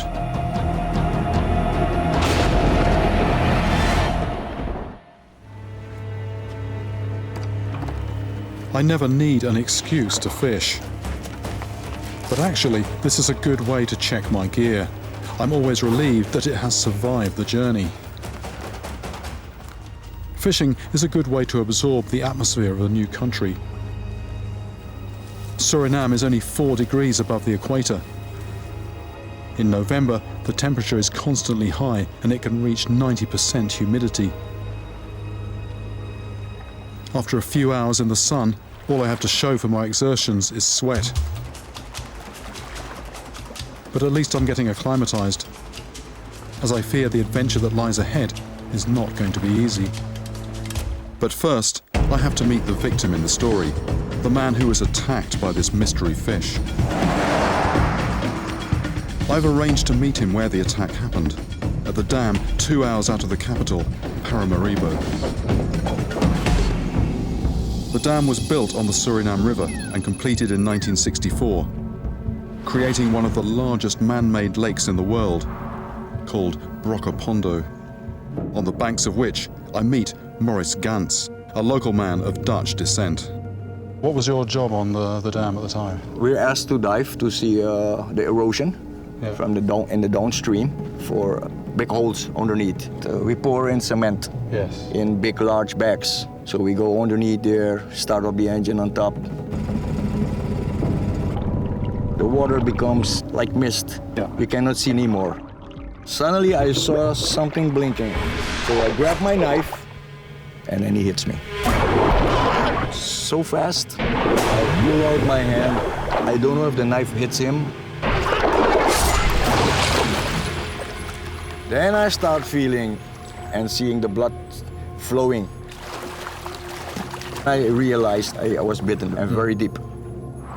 This was definitely not a piranha attack. They rush in snatching quick, savage bites. They don't cling onto their victims like a dog with a bone.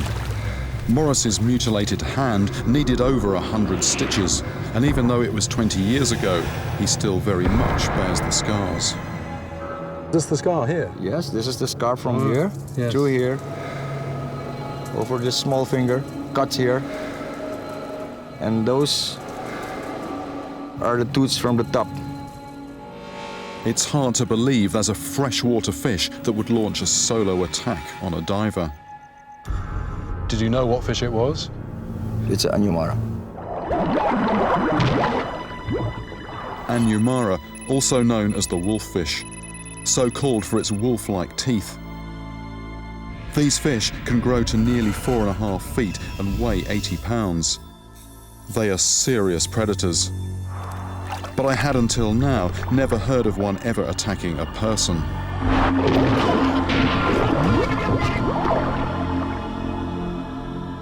I wonder if Maurice ever had any other kind of close encounter while he was diving. The only thing that we saw close behind us were piranhas. Did that make you slightly nervous? Not really, not really. But every time you do like this or you make a sudden move, they disappear. They never came and took a nip out of any... No. So Maurice often saw piranhas, but they never ever came close. Unlike this lone wolf. This fish attacked, and if Maurice hadn't had his knife, who knows what could have happened. Could it be that the wolffish is more dangerous than the more notorious South American horror, the piranha? To find out, I need to confront one myself. I wonder if Morris's monster still haunts this river. From experience, many river monsters have little regard for our modern world. I've caught them near dams and in cities. Will this monster be any different?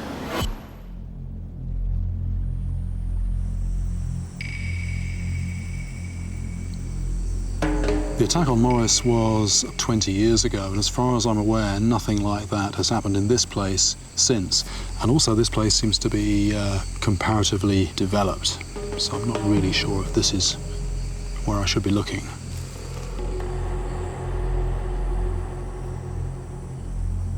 I persevere through the night, but with no luck. In the morning, I head back into town to Paramaribo, Suriname's capital city. I need to find out where wolffish can be found. I head downtown to the fish market to try my luck. This looks like a small anumara, small wolffish. As een kleine ayumara. Small is a. Yeah, understand. This one isn't actually the anumara. This is a small relative called here the pataca. I've caught something very similar to this, maybe actually the same as this in Brazil. Those teeth are probably almost as vicious as a piranha's. They're also very slippery. It's like a bar of soap with teeth. Oh, it's the big one, a sort of scaled up version of this, which is what I'm looking for. The wolffish I'm hunting are 10 times larger than these.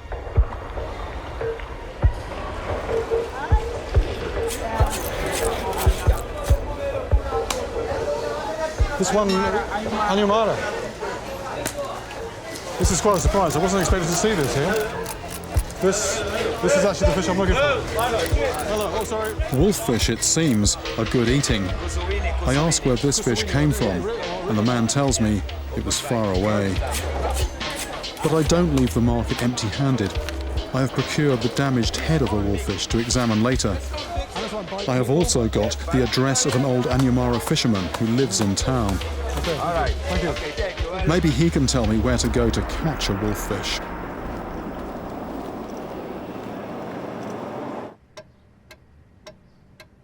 His name is Fritz van der Bosch. He shows me his old wolffish gear. This is the reel that I get the most big Anumara. So this is very strong line. It may be outdated, but it's an impressive rig. And as we settle down to chat, he tells me of his own strange experience of being attacked by a wolffish. A tree was falling over the creek and walk on the tree. And you might jumping to take my foot. Yes. So your leg was out of the water? No. The way you talk, I see you don't believe it, but it's danger, I tell you that.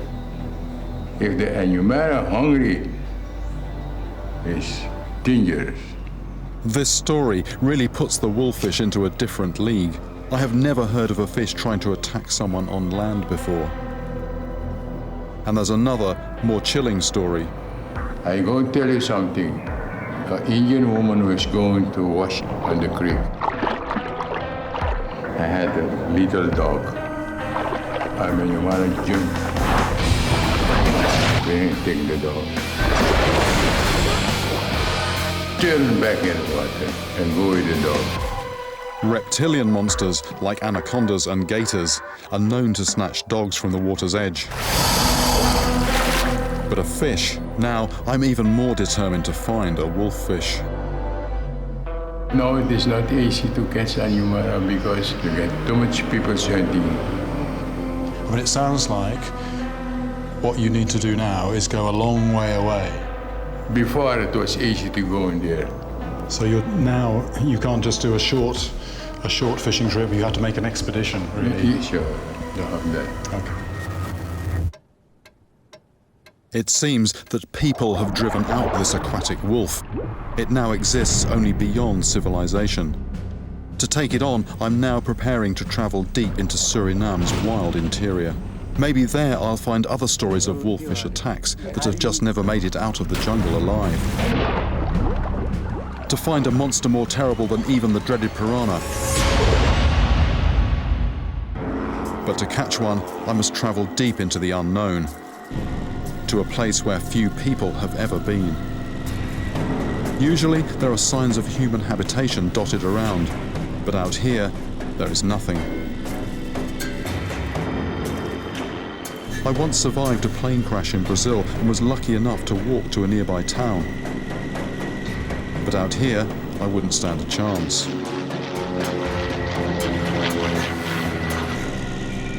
The landing strip is the only cleared patch of forest I have seen for nearly 2 hours.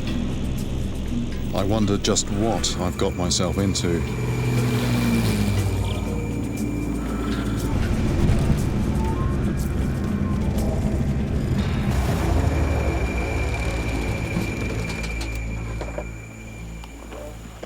Peter Sonneveld has a European name, but is 100% Surinamese. He will help me talk with the local people so I can collate any wolffish stories from this area. On the ground, the rainforest is as impressive as it is from the air, but our isolation is even more apparent. Not only are the heat and humidity oppressive, but our little group are possibly the only human beings in thousands of acres of tangled rainforest.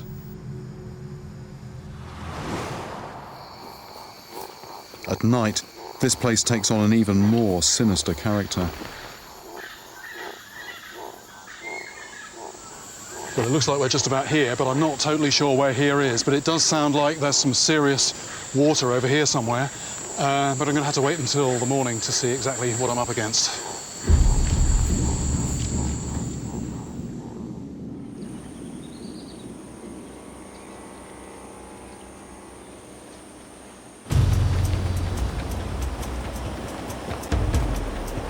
In all my years of fishing, this could be the most unspoilt and remote river that I've ever fished. The mighty Corentin River is 450 miles long and Suriname's largest. For most of its length, it is completely uninhabited and rarely explored. The river is punctuated by frequent crushing rapids and deep turbulent pools. There are vast granite boulders everywhere, some just under the water, others creating waterfalls. There are so many different fishing holes that I take every opportunity to get a bait or lure in the river, to cover as much water as I can. Different types of fish prefer different parts of the river. Having never hunted for wolffish here, I need to explore every likely fishing spot to see if I can discover the monster's lair.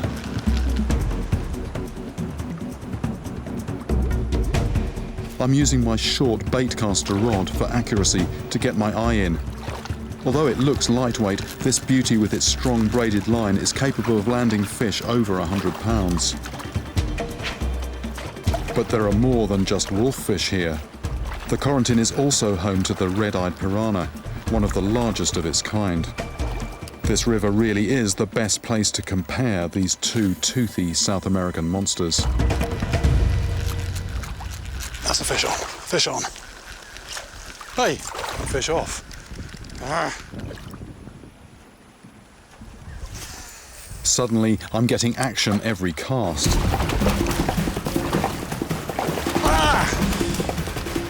When you get these things in, they are just so well hooked, and yet sometimes you hook one and somehow it just manages to get rid of the hooks.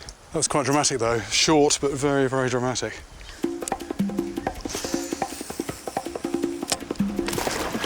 That's one on, that's one on. Let's see if I can keep this one on. But is this a wolffish? Haven't seen the fish yet. That is a piranha in the back. Foul hooked always feels bigger.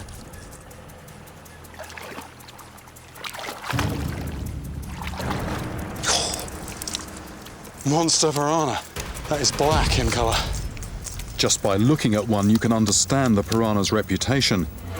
But I've done experiments using myself as a guinea pig, and I've concluded that they're only dangerous to people in extreme circumstances. For piranhas, the mob rules. It's death by 1,000 cuts, and for that they have no equal.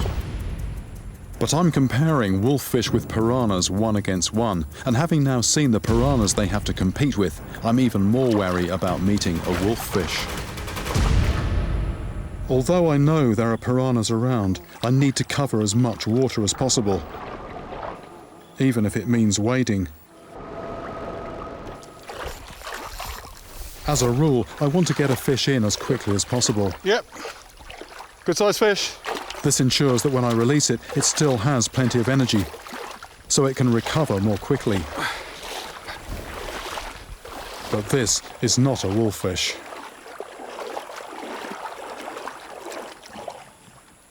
It's called a peacock bass. Lovely fish, that. And the reason it's called a peacock bass, in English anyway, is that eye spot on the tail. And if they're lying in the water with their heads down like that, that really does look like an eye, and any predatory bird could easily mistake that for an eye. It really is very effective when this is underwater. Big mouth, predatory, cichlid this, but lovely fish. I don't want to have it out too long. I'll just admire it for a minute or two. I wonder if, like wolves, the fish I'm after are nocturnal hunters. So I continue fishing into the night, but it's too risky to move around. There are too many hazards and dangers that could send me into the dark water. So I change tactics and stick to the shore.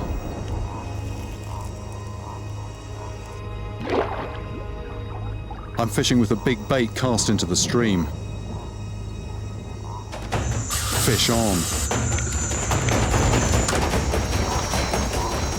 But it's just another monster piranha.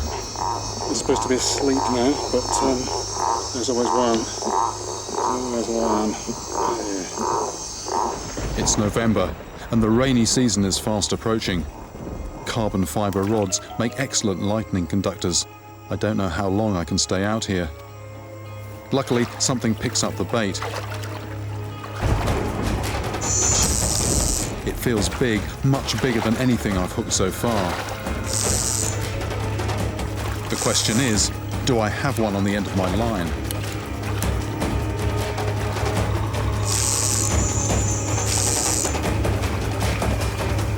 Okay. Right, that's a new species for here. That's a red-tailed catfish. The local name for these fish is the motro tijali, Right. which translates as motor car on account of all the noises they make when out of the water. Oops. Red-tailed catfish. It's another species that's active at night.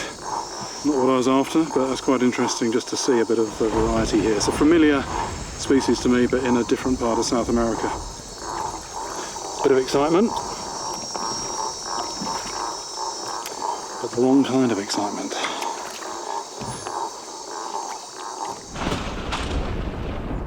I don't know what I'm doing wrong. Although I've not caught the wolffish I'm hunting, I have caught almost every other predatory fish that prowls these waterways, from monster red-eyed piranha to red-tailed catfish. Is there a trick that I'm missing in order to catch one of these elusive fish? But this time has also allowed me to prepare the wolffish skull that I got from the fish market in town. First thing that's immediately apparent is that unlike a human skull, this here is a real three-dimensional jigsaw puzzle. It's going to take me quite a bit of fiddling around for me to reassemble this, to find out exactly what it is that I'm up against.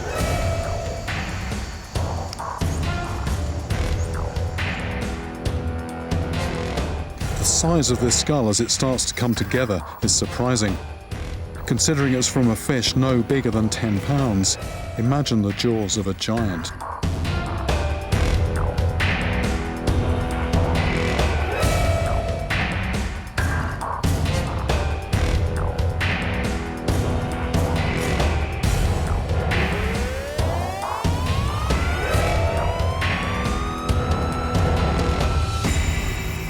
Well, there it is. It might not be a museum quality reconstruction, but it does give a very good idea of the animal I'm going to be up against.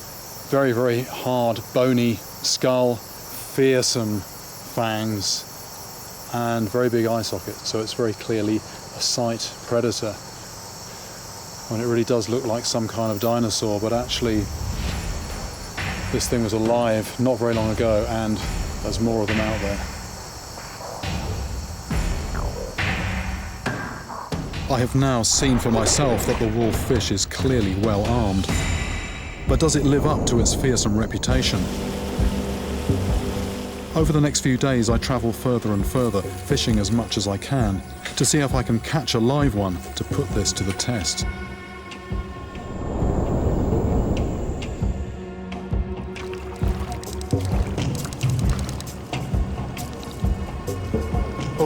Oh, there's something at it, something's at it, something's at it, something's at it. Yeah, felt like piranha, and judging by the empty hook, that's what I'm thinking it was. Peter and I discussed tactics and locations. But I still have no wolffish for all the effort that I'm putting in.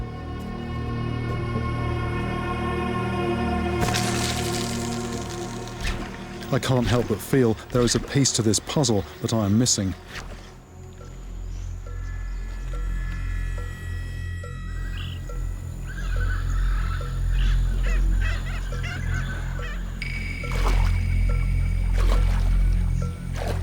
After several more days of trying with no success, my guide Peter suggests we visit the only village in the area and talk with the locals to see if they can give us the information that we need.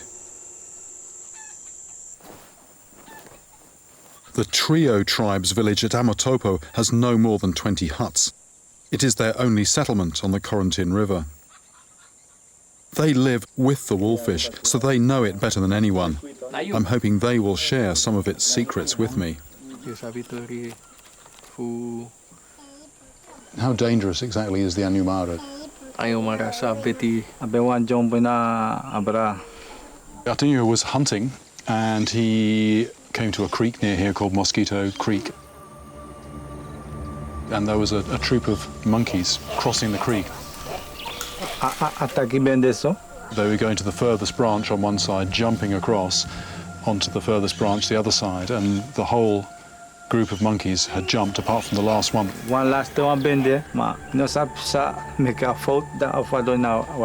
One missed the branch, landed in the water.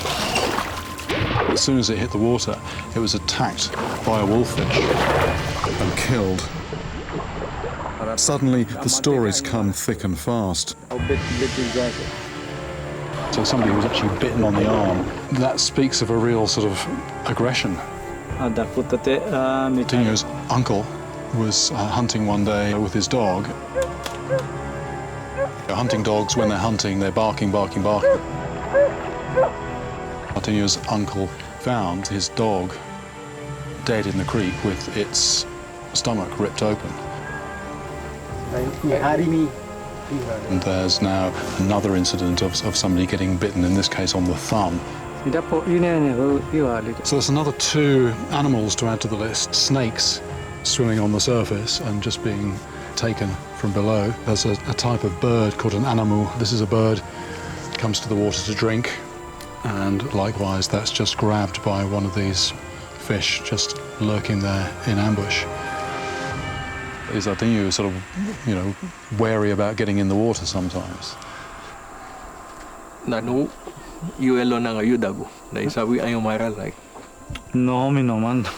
So he says he's not jumping in. Yeah. Because where people don't fish, the Anyumara just very raw aggression.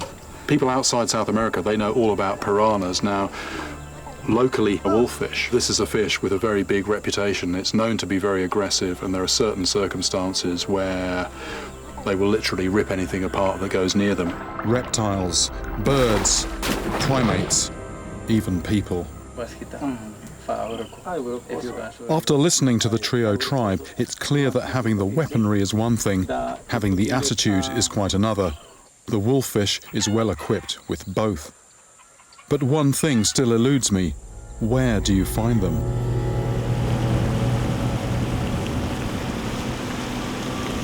Salamone agrees to take me fishing, but it's like no fishing I've done before. Straight away, we do something I wasn't expecting. Salamone leads me to a narrow creek, one that no one has been through for some time.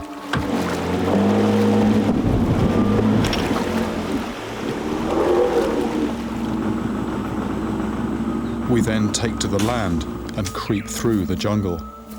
Looks like we're following the course of a sort of a dried up sub-creek. So the chances are there's going to be a bit of a junction here. And that does look like the kind of place where you might find fish. He fishes with a bow and arrow, the way his ancestors have for centuries. Just stringing the bow. Just getting the tension in the bow.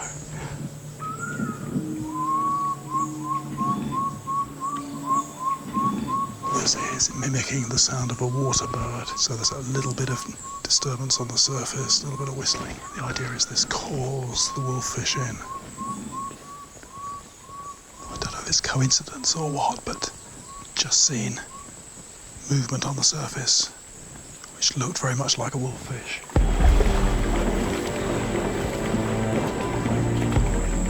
Oh, yes.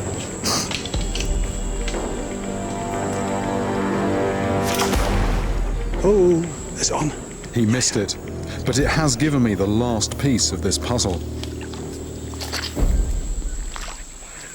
One thing very, very striking. That fish, when it came in, that was in very shallow water. And not just that, very, very tangly water. So this isn't a monster of the deep, this is a monster sometimes of the shallows.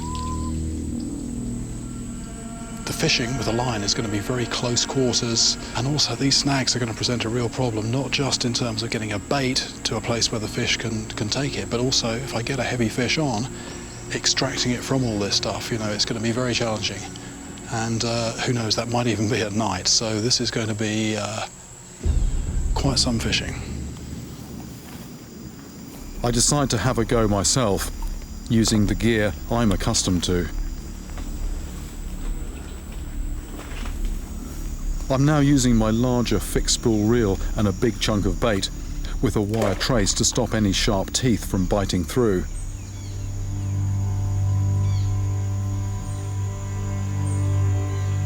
I'm also trying to make some disturbance on the surface, like Salamone did, to see if it will attract any hungry wolffish.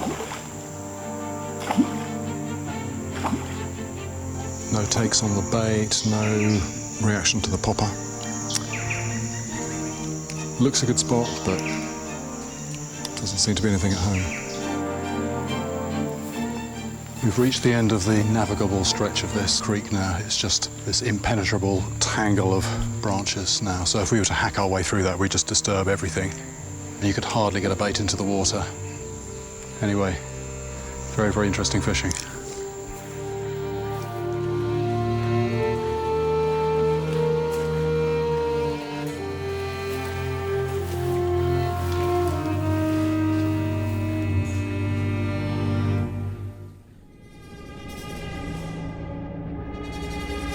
On our way back to the village on the main river, conditions are changing. It may be nothing to worry about, this black cloud here, because the weather in the tropics, it can be very localized. You can see a storm over in one direction. Maybe it comes your way, you get wet, maybe it goes somewhere else. But it seems to have passed us by, or so I think. With nothing for the pot, Salamone takes me on a detour to catch some fish for dinner. I think this could be our spot here. So off the rocks, there's going to be a nice slack with eddies happening on the other side. But out on this exposed island in the middle of the river, we are about to discover just how changeable and dangerous conditions are in the rainforest.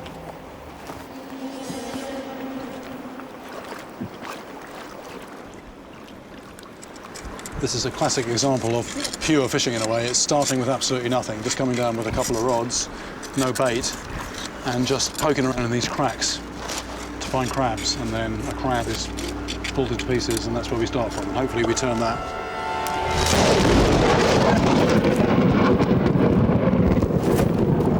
Me, should I take this off? I would. would. Yeah? That lightning strike was right on top of the Salamone was standing in the water. He actually felt a shock. He got a shock through the water. Abandoning. We're getting in the boat and we're going. Let's go. I thought we'd all escaped that lightning strike. The soundman on my crew didn't.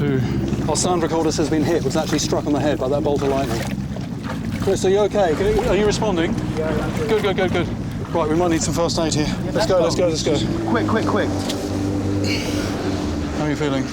Good, it just hit the top of my head. Right. We're moving away from the storm now, so that's good.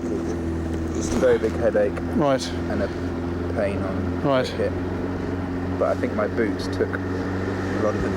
What, you rubber soles, good.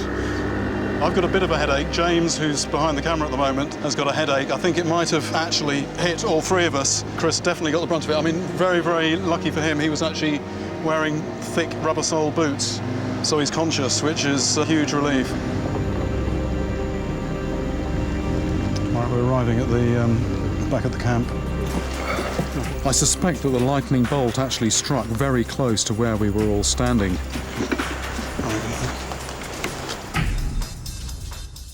We all felt the effects of the strike, but Chris was obviously the closest. The remoteness of our location is now even more apparent. But thankfully, Chris's condition continues to improve, and within 12 hours he is once more back on his feet and eager to get me fishing again.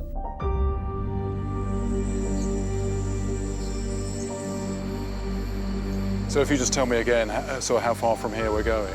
That night, Peter lays out his plans for us to head even deeper into the jungle, to try and reach some creeks that he believes will be the best places for us to catch a wolffish. But it will mean camping and being self-sufficient for several days in a place even more remote. So it's a bit of a trade-off. With all that has happened, it is a brave plan, and we decide to sleep on it.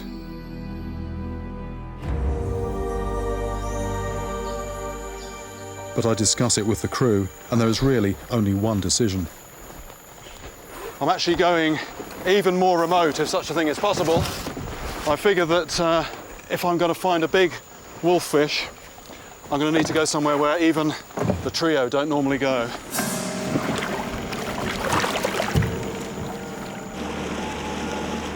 The sheer size of the Corentin River is humbling. In places, it is over 2 miles wide, a confusion of tangled islands, channels, rocky outcrops and narrow rapids. We are using a local boatman called Bonner, who knows the river well. Without him, I would quickly become lost in this watery maze. The jungle echoes with eerie calls and cries, but it is too impenetrable to reveal the creatures making the noise. 3 hours later, and with nothing but endless rainforest on either bank, we arrive at our new base camp. It's a collection of small tents on a sandbar on an island in the middle of nowhere. From here, I will carry out my campaign to catch a wolffish.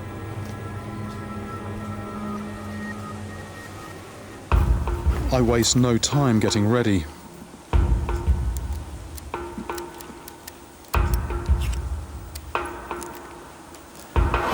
And before the sun sets, we head out to the nearest creek to get our bearings.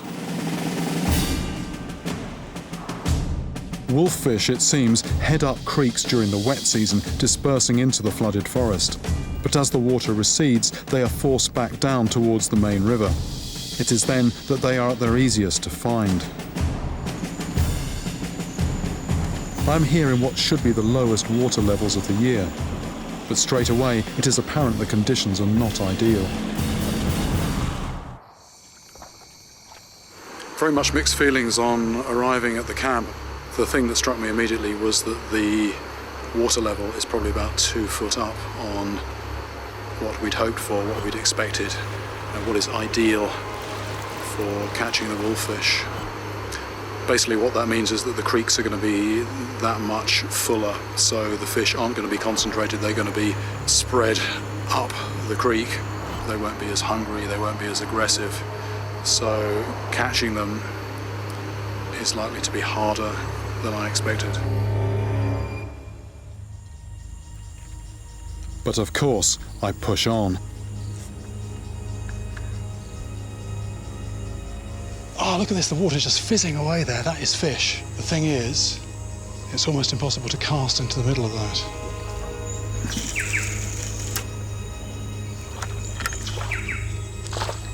Oh, one turn from it. Ah! Is it there? No, it's, yeah. It's off. Damn! I saw the fish there. That was a peacock bass. And I discover I'm not the only fisherman out here. Just spotted a caiman just here amongst these branches, looking at me directly with this big eye. And I suppose I'm just about to go up the creek here. I'm just trying to get my eye in for spotting things in the water, so I'm quite pleased that I spotted that. I think the wolffish are going to be quite similar. It's going to be a case of looking for something just not quite right amongst lots and lots of tangled branches and weeds, that kind of thing.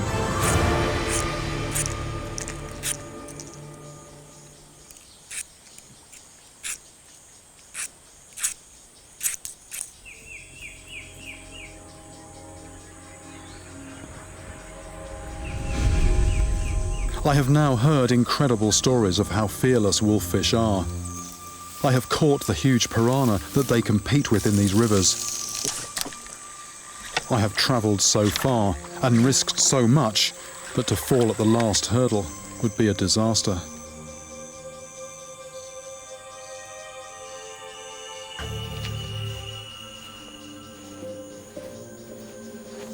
This creek is a really eerie place. A pool enclosed by rainforest in the heart of nowhere. I have never felt so tiny and remote.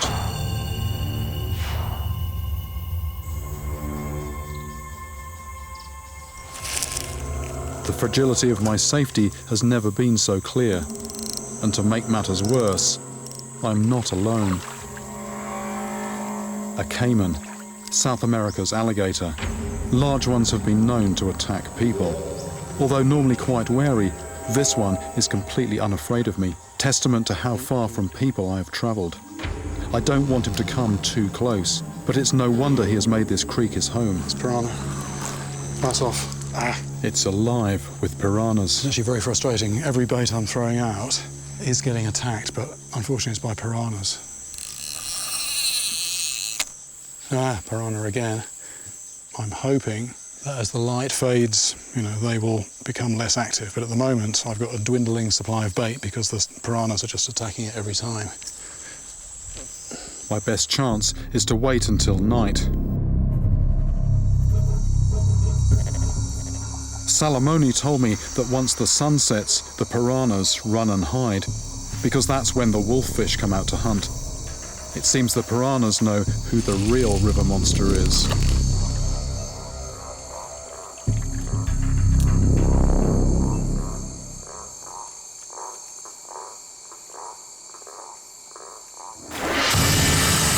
Fish on! Oh yeah. I've finally got a wolffish on my line, but I'm not the only one with an eye on my catch. There's a caiman right in front of me.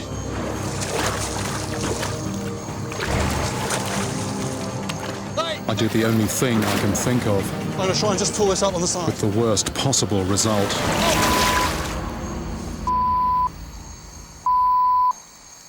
I was trying to pull the fish up on the side because a caiman was after it, and I've lost it. I've lost it. Damn! Should have had that fish. If that caiman hadn't been there, I'd have probably had that fish. What I was trying to do was just slide it up on the side here. Hook came out. Hey! Damn! I can't risk going back, even though I know wolffish are there. Caiman are territorial, and it was certainly not afraid of me. It will be there again tomorrow without doubt, and next time it might not just go for the fish. A 7-foot caiman could easily attack, and a severe injury out here would have serious ramifications.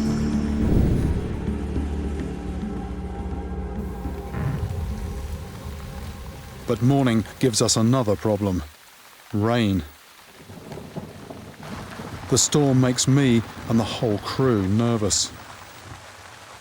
We are nearing the end of the dry season. When the rainy season starts, two things will happen. First, the creeks will flood and the fish, already hard to find, will disappear into flooded forest, making them impossible to catch. Second, and possibly more important, we could become stranded. The airstrip is upstream and it's our only way home. If the water gets too high and fast, we will not be able to get out. It's a sobering thought, and it makes me look as much to the sky as I do to the water. And I certainly don't want to test the theory that lightning never strikes the same place twice. The new creek that I'm targeting is much narrower and even more surrounded with snags and tangles than the previous one.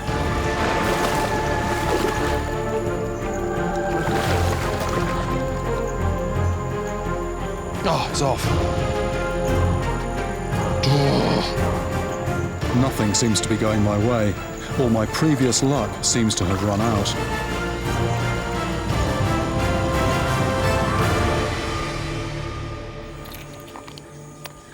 Just putting a bit of bait on here, not getting any response to artificials, so we're putting a lump of piranha on.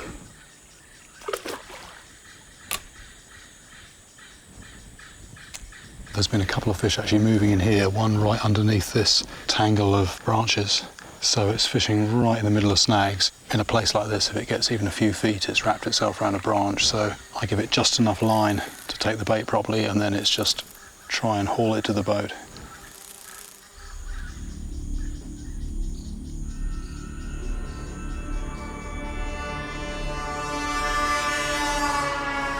There's been nothing moving here now for quite a while, so I think what I'll do, I'll go further up the creek and maybe drop in here later.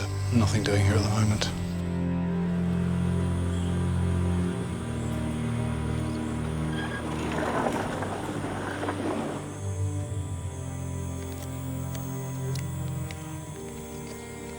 I use the large float that I've used before, but out in these creeks it's hard to know what is a fish and what is a snag.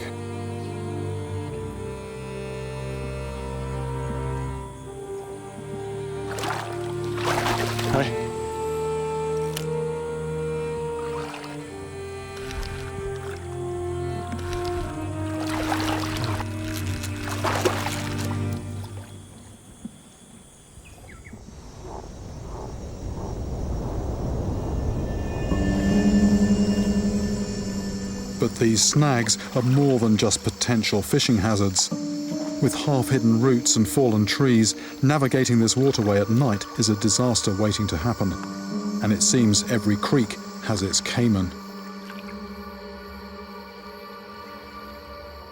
To make matters worse, I hear a rumble of thunder.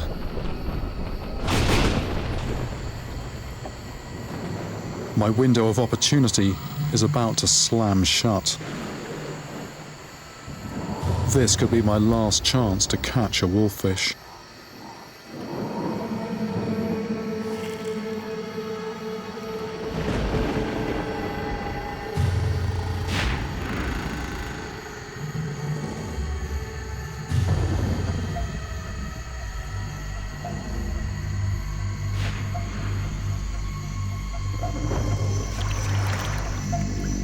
Oh, wait, oh, off. No, I think that could have been a piranha that took it into a snag. I think it could be time to call it a night. These things are very active at the moment.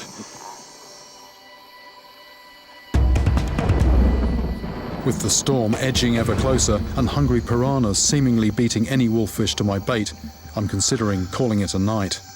But then I make a discovery. Oh, wait a minute, I've got a scale here. That looks like a small wolffish. The storm is closing in, but so are the wolffish. I decide to fish on.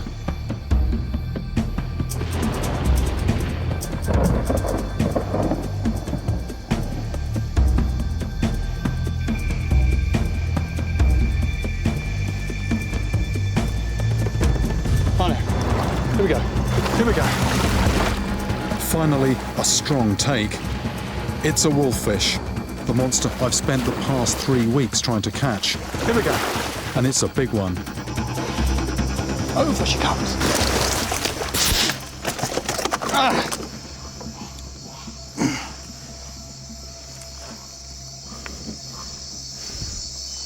But fantastic, here we go. That's a result, that's a result, that's lovely. So here we are, this is the wolffish. And the stories I've heard about these, absolutely fearless. Anything comes near them, dogs, people, they'll go for it. So it looks quite gap-toothed, but actually, pull those lips back and you see they're very spiky fangs underneath there. The other thing about it is the fishing is just unlike anything I've done before. It's real guerrilla, close quarters, hand-to-hand combat almost. My quest for the wolffish has pushed me to my limits. Damn! It seems appropriate that I've had to push deeper and deeper into the greatest rainforest in the world to find the most savage and untamed river monster to date. The piranha gets all the press, but this guy delivers the goods. It's well armed with a fearsome set of teeth, but it's also fiery and fearless, attacking animals and people, even out of the water. And I'm convinced this is the fish that possibly pound for pound is the toughest, most monstrous fish of South America. There it is, the wolffish.